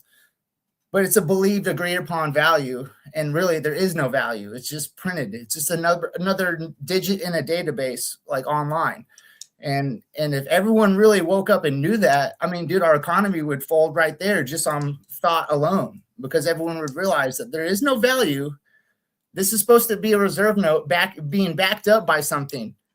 There's nothing backing it up. It was never backed up. It was never backed up. The gold they said they had, that shit's El Dorado. That is what El Dorado is. It is the lost city of gold. It doesn't exist in reality, or it's more likely that El Dorado exists. Let's put it that way. It's more likely El Dorado exists than the Fort Knox is full of gold, and that's what was backing our economy at any point. Or any kingdom was backed by the jewels that it hoarded, or the wealth that it hoarded. Wealth is a blanket term. That's my word of the day, term of the day, everybody. Blanket term. Wealth had to do with also how many, I guess, how much cattle they had as well. When you get filed for bankruptcy and you own a ranch, they best believe they're counting heads. The same way that lords and ladies of the land that have slaves and or people living on their land, you're liquid. You're a liquid asset. Mm-hmm. You're an asset. And so it's like, absolutely. What you're saying is true. And it's just once again, I think we're way past wanting anything back. We need to move forward, and that's like, we need to jump forward. We need to not like baby steps isn't going to work, because like you said, the legalese and all the different ways they wrap you up, it might seem complicated to the average person, but when you have a well-oiled machine that can work, and all you have to do to get, something to go your way, like you said, like the inconvenience of so many things, to them, it's not inconvenient. You have a governor or a, like, look at all the layers of politics. It's like all the senators and the chaired senate and the people who work at the senator's office and the people who work at the governor's office and the people who work at the mayor's office. It's just like, who the fuck are all these people, and what are they doing? And like, what is these levers for? Well, look at when they want a policy change. It just, boom, they got it, and they can show you that they did it. And it's all bullshit, and we know it's bullshit, but they can make that paper trail to prove that it's there. Once again, they can do it. They do it. They do the shit. If we want our rights, we need to forget about the legalese and these things. We need to show them our rights. We need to show that these are our rights. We need to prove that they're our rights. And I'm not because a paper that they made says it, but because we have those rights. So anybody on the fence about getting guns, you should be getting guns, because that'll prove you have the right to have those guns. If we all got guns, that proves we have the right to get those guns. And if we allow our government to be tyrannical, that'll prove that we like a tyrannical government. So we should give up the guns then, because we're proving that we like a tyrannical government, because we're allowing our government to be tyrannical. And what the fuck is the guns for? If when they ask to give them back, we give them back. That's the whole point of the guns. And I'm not even sitting here saying, oh yeah, the founders, they put all these stop gaps in place, and they had our best interests at heart. Yeah, fuck that. They all had this shit planned out from the beginning. I don't even think half of them are real. I don't think I don't think Mount Rushmore is an actual depiction. You guys go look up the history of Mount Rushmore. It was completed by a father and son duo rappelling from the top with dynamite and chisels. They did that whole shit. Go look at him. It didn't say they brought their friends along. It says a father and son did that entire fucking thing. And, there's rumors about how it used to have a different head on it. There's interesting stuff about it. I start to lean towards the fact that it was already there. And these people had to have a history given to them, because they weren't going to blow up the mountain. And so like, people are going to see this shit and they're going to be like, who's the fuck is this guy? Oh, that's George Washington. You don't know. They had to make George Washington. I was just talking about how they make the history in the like present day. They can make a history. And so I think a lot of that, like the ideas you have about these people are just always larger than life. It's just larger than life. Everything about them. It's just like, go look at for all intents and purposes, these people were working like the president of the United States in these days. As far as our history is concerned, it's like, it's less important than like a lieutenant governor is today. There wasn't even sewage. There wasn't even like sewers. The amount of like, and there was, by the way, there were systems in America already. I'm just saying, like, according to the history books, there's a lot of these things like what's that shit called? The logistical day-to-day type things that like governors and lieutenant governors and mayors and the mayor's department, all these people, like, you think that they're handling these departments. Like administrative type of stuff, basically. But like a president back in the day, it's like, how much did they actually have to handle? Let alone, my point is like, today a senate, you can equate that to someone less than a senator, or at least from what we assume. I don't think a lot of senators get anything done, but logistically, there wasn't a lot going on in America for the first president. It's like, yeah, the history. So their history will be all about the Revolutionary War and certain things. And then as you move on, they'll adapt the person to the times. And that's why Abraham Lincoln, he freed the slaves. George Washington, he cut down the cherry tree. This and that. These stupid, like, it's like Babe the Blue Ox and fucking Paul Bunyan shit. That's basically what it is. And they all have their little backstory. That's what I always thought was weird too. They all have their little unique story. Never tell a lie. Chopping cherry trees. They all have their story. A great point, dude. And I'm with you. Like, a lot of people, I don't know. Just when people are our founding fathers would be rolling over in their grave. No, dude. No.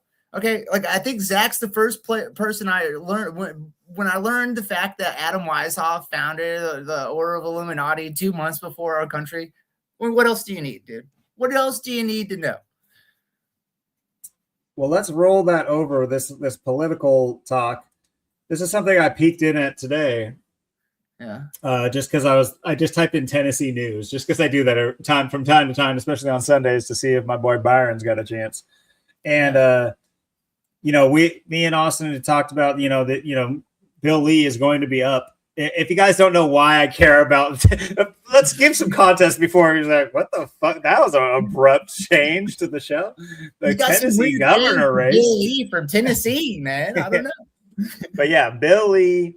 We keep tabs on Mr. Bill Lee, Tennessee, because of a NASCAR connection with William Byron. If you look it up, Bill Lee's name is William Byron Lee. They just call him Bill. So anyway, he has been, this is going to be his last year, and so he's not up for re-election or anything. And so the two prospects for Tennessee are two women, Blackburn and Green. It's like, okay, two colors. All right, that's weird. But also, like, Blackburn in Tennessee, like, that's a hot topic. That's Blackburn, huh? Oh, if you elect a Blackburn, what's that say about your state? Is there room for like some racist talk? But anyway, so I just wanted to bring this up. But you have Marsha Blackburn here. I already know their name, so let's just. Now, what are the odds? Oh, she just got the 6'6". Anyway, and she's 74. Oh shit. Okay, so there's more to it. There's even more to it than I was thinking of. Anyway, wait. Also, what is? You shouldn't book by a cover, anybody, but she looks like a straight bitch. Oh my God. Of course. But I think she will win. And here's why. It's hard to track these things by where the numbers lay when it comes to like the Jesuit order and these things, because often it's just there's a script carrier. So like the person they have their numbers marked on, it doesn't mean they're going to win. It just means they're going to be in there to control and make and set the script straight. Anyway, that's right. In some aspects. But this person, I just want you to take a look at her. It's Marsha Blackburn. Keep in mind, her name is Marsha. Her name Marsha. But yeah, just check this out.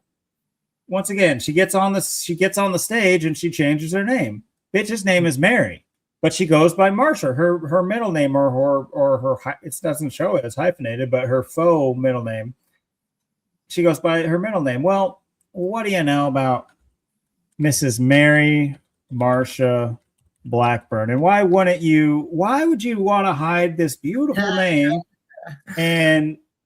And so you see that fat 201, you got the 75 and 123 too, kind of like conspiracy and things of that nature. But even her radio name, I don't know what to call it. There you go. Kind of completes the process there. She's got the 14454. These are common numbers. You got Jesuit order giving you the 14454, and then you got the Jesuit. What's up? If I can spell, giving you that sweet 201 that. Today's the day, leaving 144 days left in there. Yeah, we were just talking about that. Absolutely. Shebanga banga right there.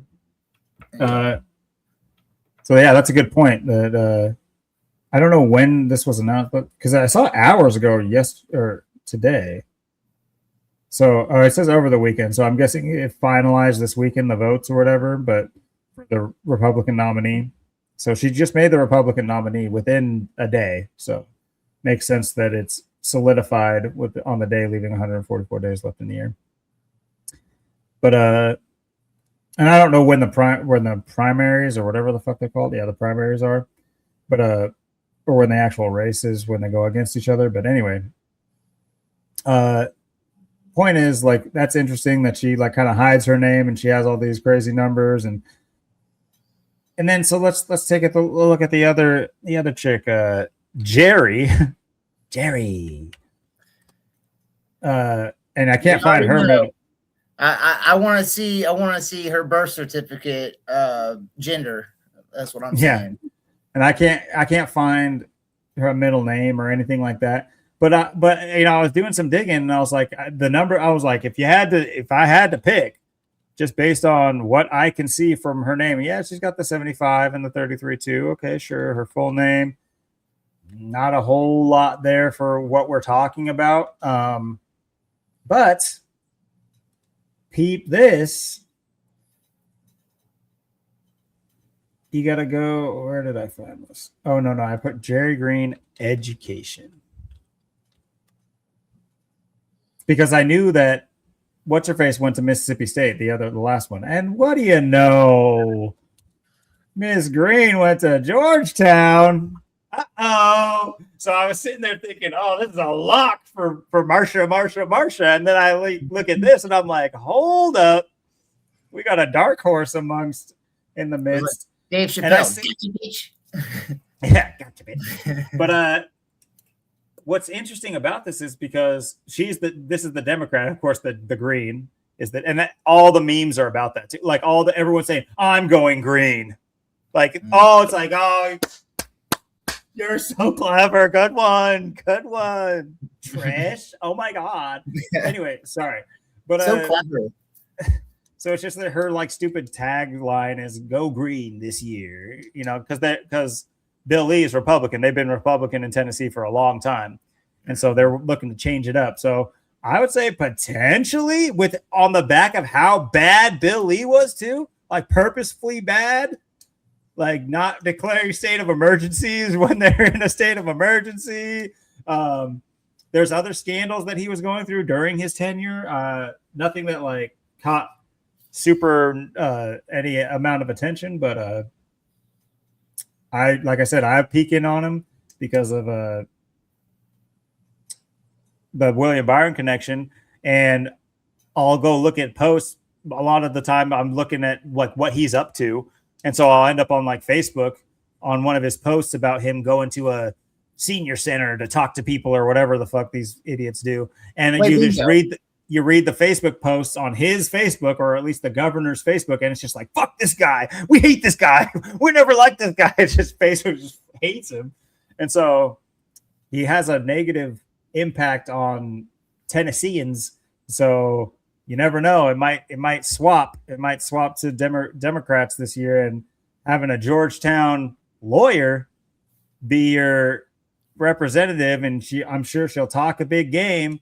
But when it comes down to it, she will, you know, enforce the status quo.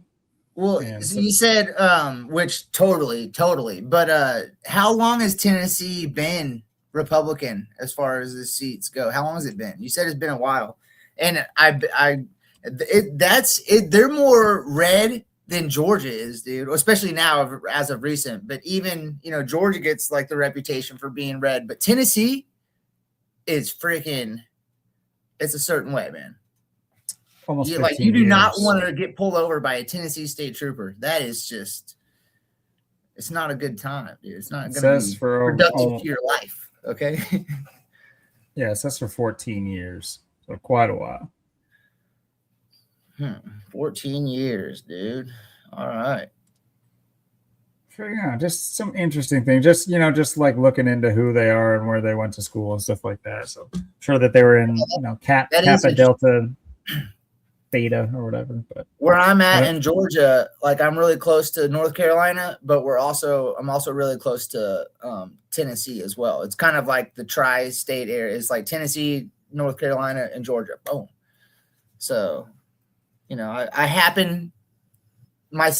find myself in Tennessee on occasion just because it's so close. You know, I'll be wandering in Tennessee.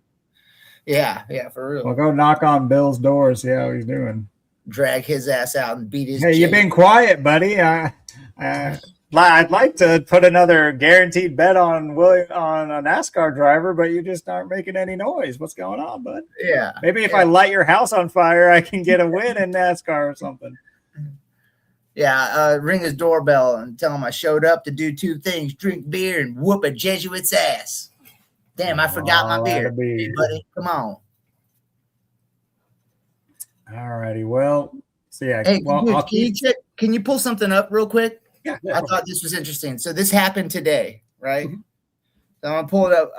And since you got the screen, and I'll pull up my text thread with my mom, my brother-in-law, my sister. That's where I send all like the crazy stuff that happens. I'll just do screenshots and send things and do my decodes on the Gematrynator and sit little screenshots over. So it's kind of like my digital tracking. I also have a notebook I write things down in, but if I don't make it there, I know I can go to this text thread. So kind of interesting, you know, we're talking about Tennessee and kind of how red it is. And down here in Georgia, well, today, someone passed away from Dukes of Hazzard, the TV show Dukes of Hazzard. The guy is awesome. His name was Ben Jones. He's the guy who played the character Cooter. So if you ever heard Dukes of Hazzard, the character Cooter was played by Ben Jones, and Ben Jones has left us, y'all. And let's see if we can find some numbers in this one. All right. So this will be the closing out thing because I do got to take off here in the next 10 minutes. I'll say. Yeah. So real quick then.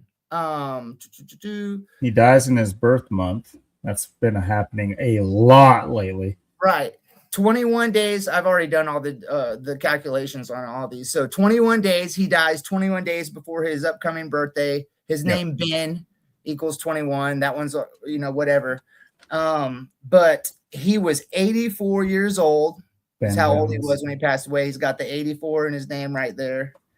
The Ben with the 21. So he's got, and Zach makes this point all the time about since he was 84, people say, oh, he's in his 80s. People die that are that old. But I mean, dude, look at the numbers on it. You know, we got murder equaling 79, 83, and 38. Well, he's got the August 30th birthday where you can write that with the 83 or the 38, like murder. The character he played in Dukes of Hazzard was Cooter. Davenport was the last name.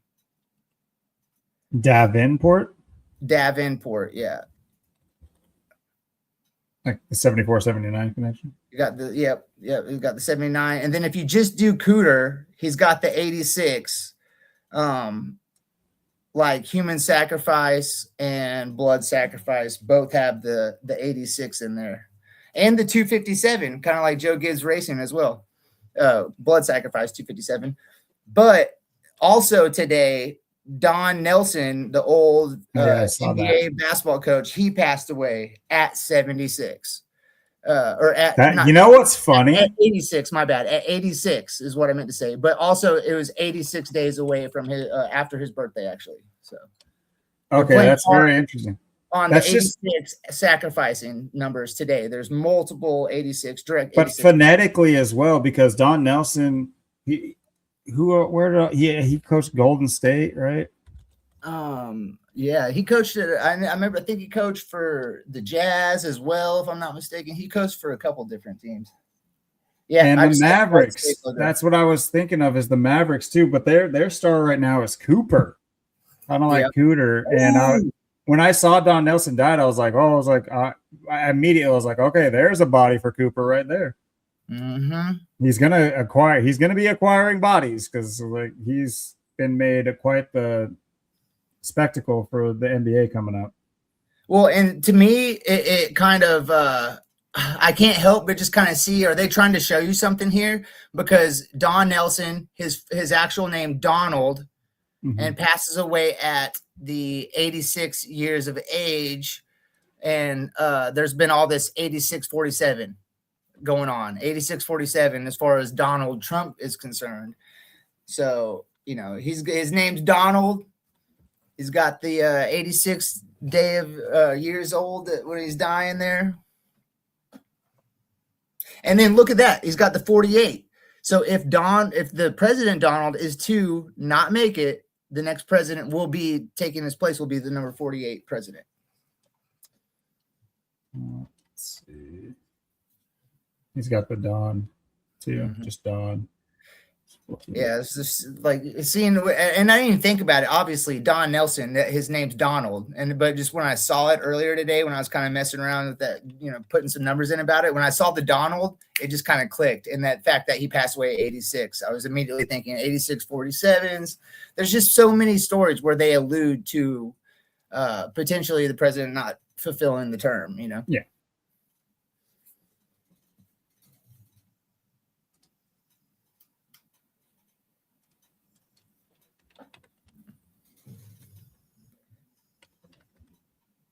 I haven't really looked in. Cooper Flag's got the 60 and the 48. 40 and 60. 48 and 60, yeah. Like Donald Nelson. Interesting. What's Cooper Flag's full name? Come on. Dude, good call on the whole Cooper Flag with the Cooter Davenport, you know. No known middle name for Cooper. See how weird. I mean, I'm not saying nobody has a middle name, doesn't have a middle name, but it's just like, and then it's all these little gymnastics and different gyrations they do with these names, as far as you just showed Marsha changing her name, you know, all around.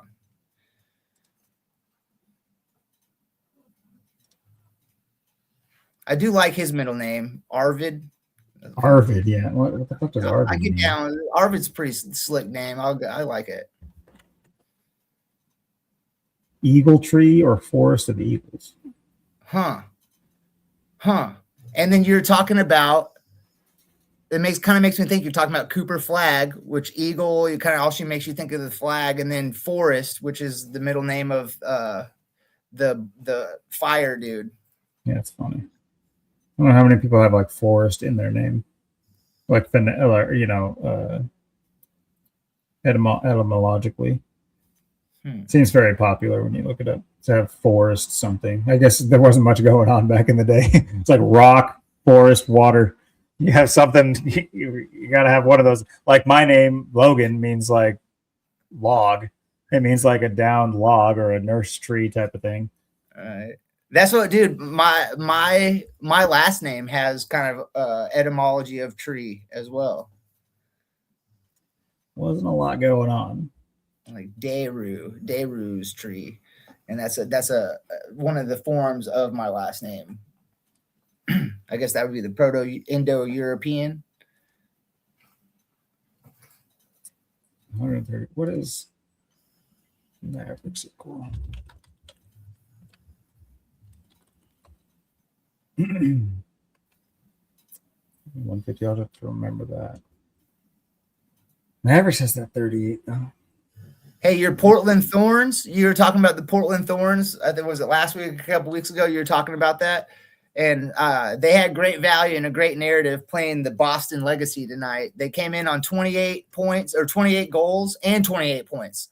Boston equals 31 and 32. So I was really liking them to score like 3 goals. So I took them to win outright on one ticket, and on another ticket, I picked them to score over 2.5 goals, because I was thinking they're going to at least get 3 goals for the 28 to hit the 31, like Boston equals 31, with the potential to score the 4th for the 32, like Boston also equals 32.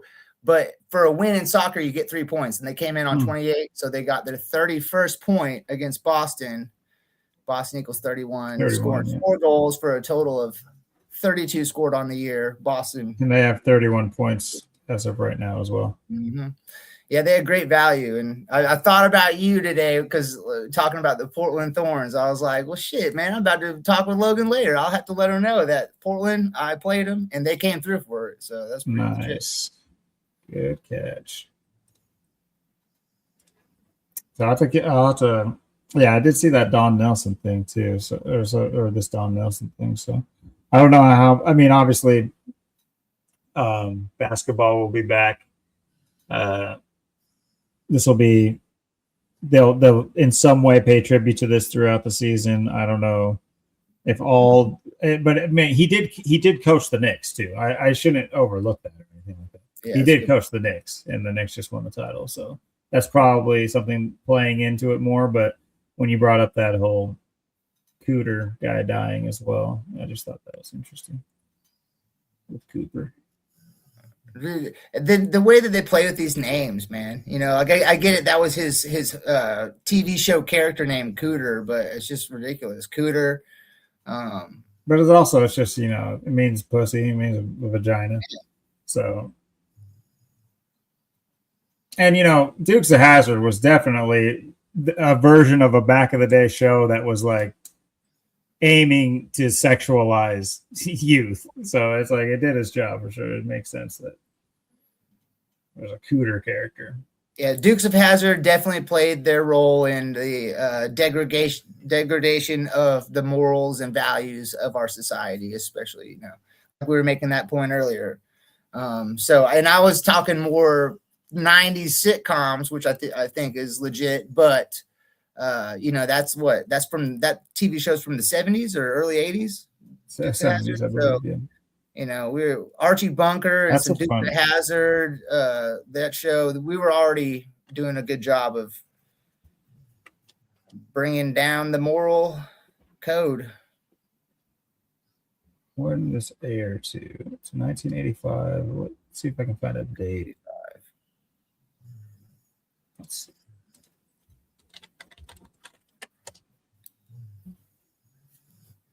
Dude, you know how many Cooters I like have around here where I live, man? You know what I mean? Like I'm talking about the character, not I'm like people that good like, on you, bud. Person. Don't need to brag. Hell yeah. Nah.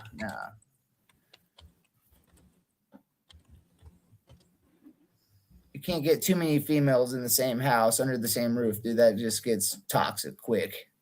February 8th, 1985. See from the anniversary of the last episode. 182 day later, or 100 span of 183, with about 26 weeks on the dot. Passes away in 2026. It's very true. What is the Dukes of Hazzard? There's always so many overlays. You got that 6'6", just like the Tennessee lady. We were looking up her 6'6" birthday. Jerry. June 6th.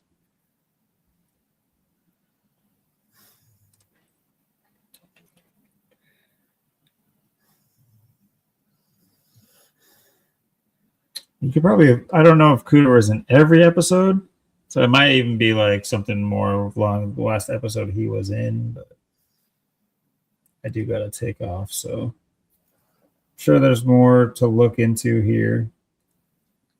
Always. He was in the House of Representatives as well, so he served in politics. That Cooter did? Yeah, he did. No shit. Yeah, he was in the House of Representatives until 93, from 89 to 93. Interesting. 93, huh?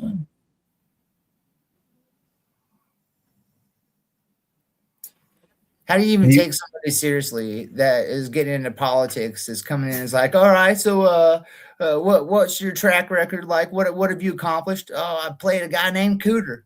Vote for me. You know, this is just ridiculous. Like, he went to Jordan school too, so he went to UNC.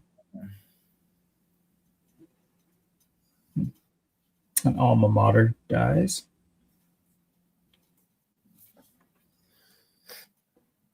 That's funny. I say alma mater. His wife's name was Alma. What the fuck? Dude. That was kind of weird. Dude, that's crazy. That's wild. Alma Viator. That's kind of a sick name, bro. Who are you? That's when you were talking earlier about it is a sick name. Well, she's kind Reminds of me of shook. Vader, the wrestler Vader. That guy was legit.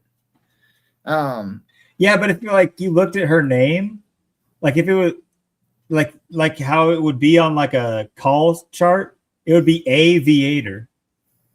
Yeah. I wonder if that's on purpose. Oh man, dude, come on. Let Absolutely. me guess, she flew planes. Dude, yes. It reminds me of Neil Armstrong. How when you look at his little his astronaut suit, it says Neil A, and if you read that in reverse, Neil A is alien. You know? Oh yeah. Yeah. So his name tag that he sees in a lot of his pictures with his blue spacesuit thing on, it says alien in reverse. If you look at it the other way.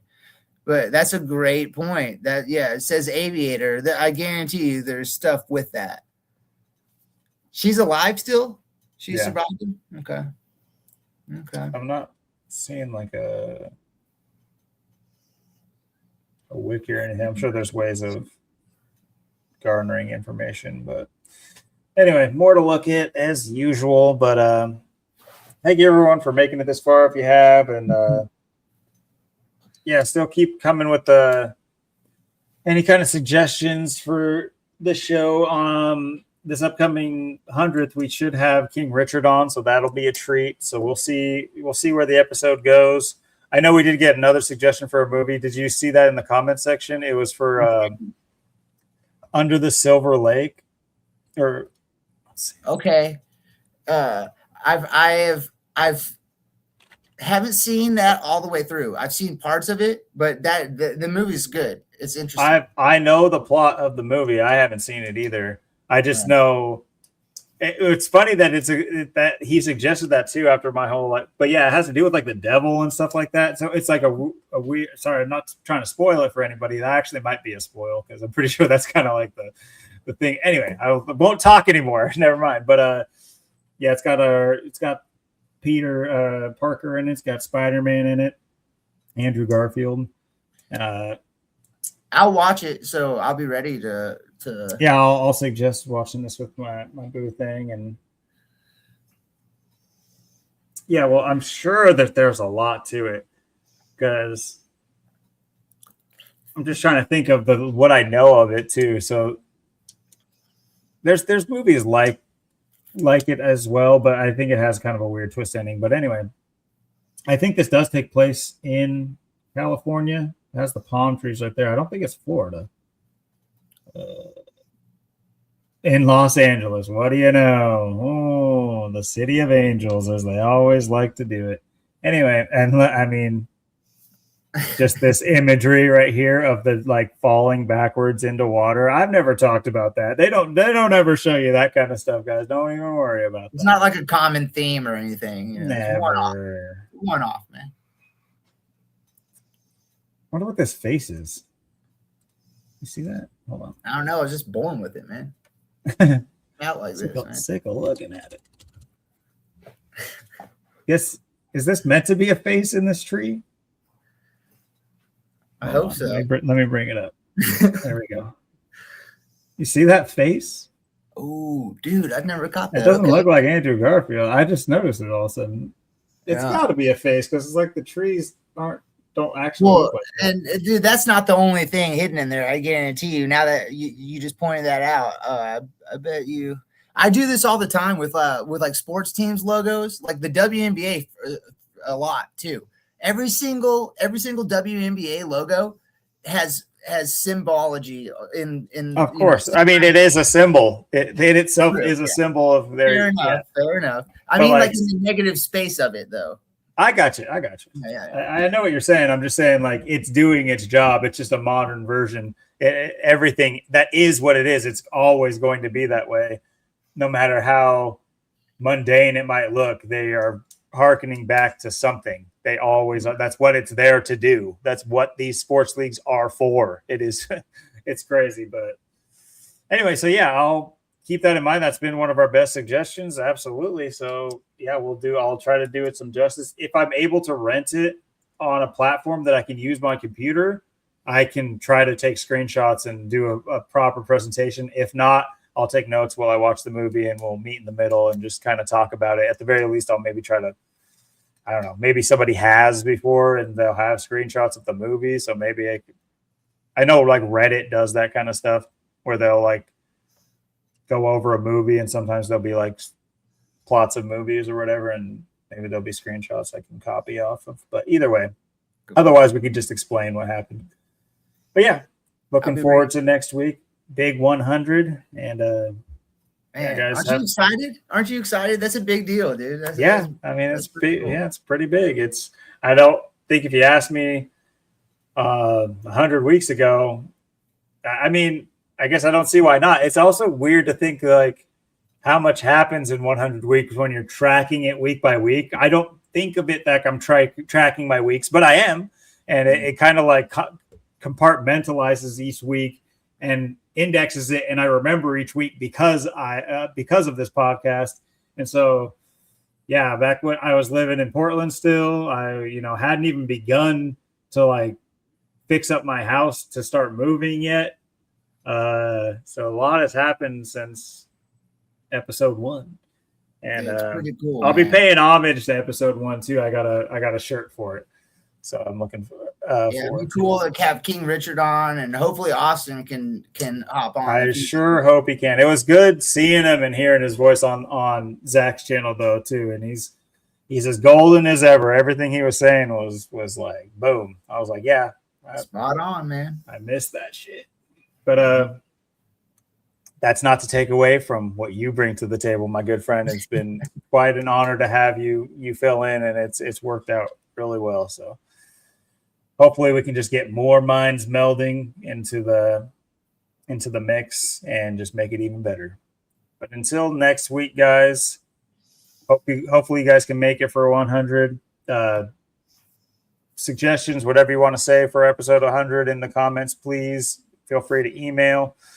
And yeah, until next week, guys, take it easy out there. Hope you're surviving, doing well, and we'll see you next Sunday. Take it easy. All right, peace, man.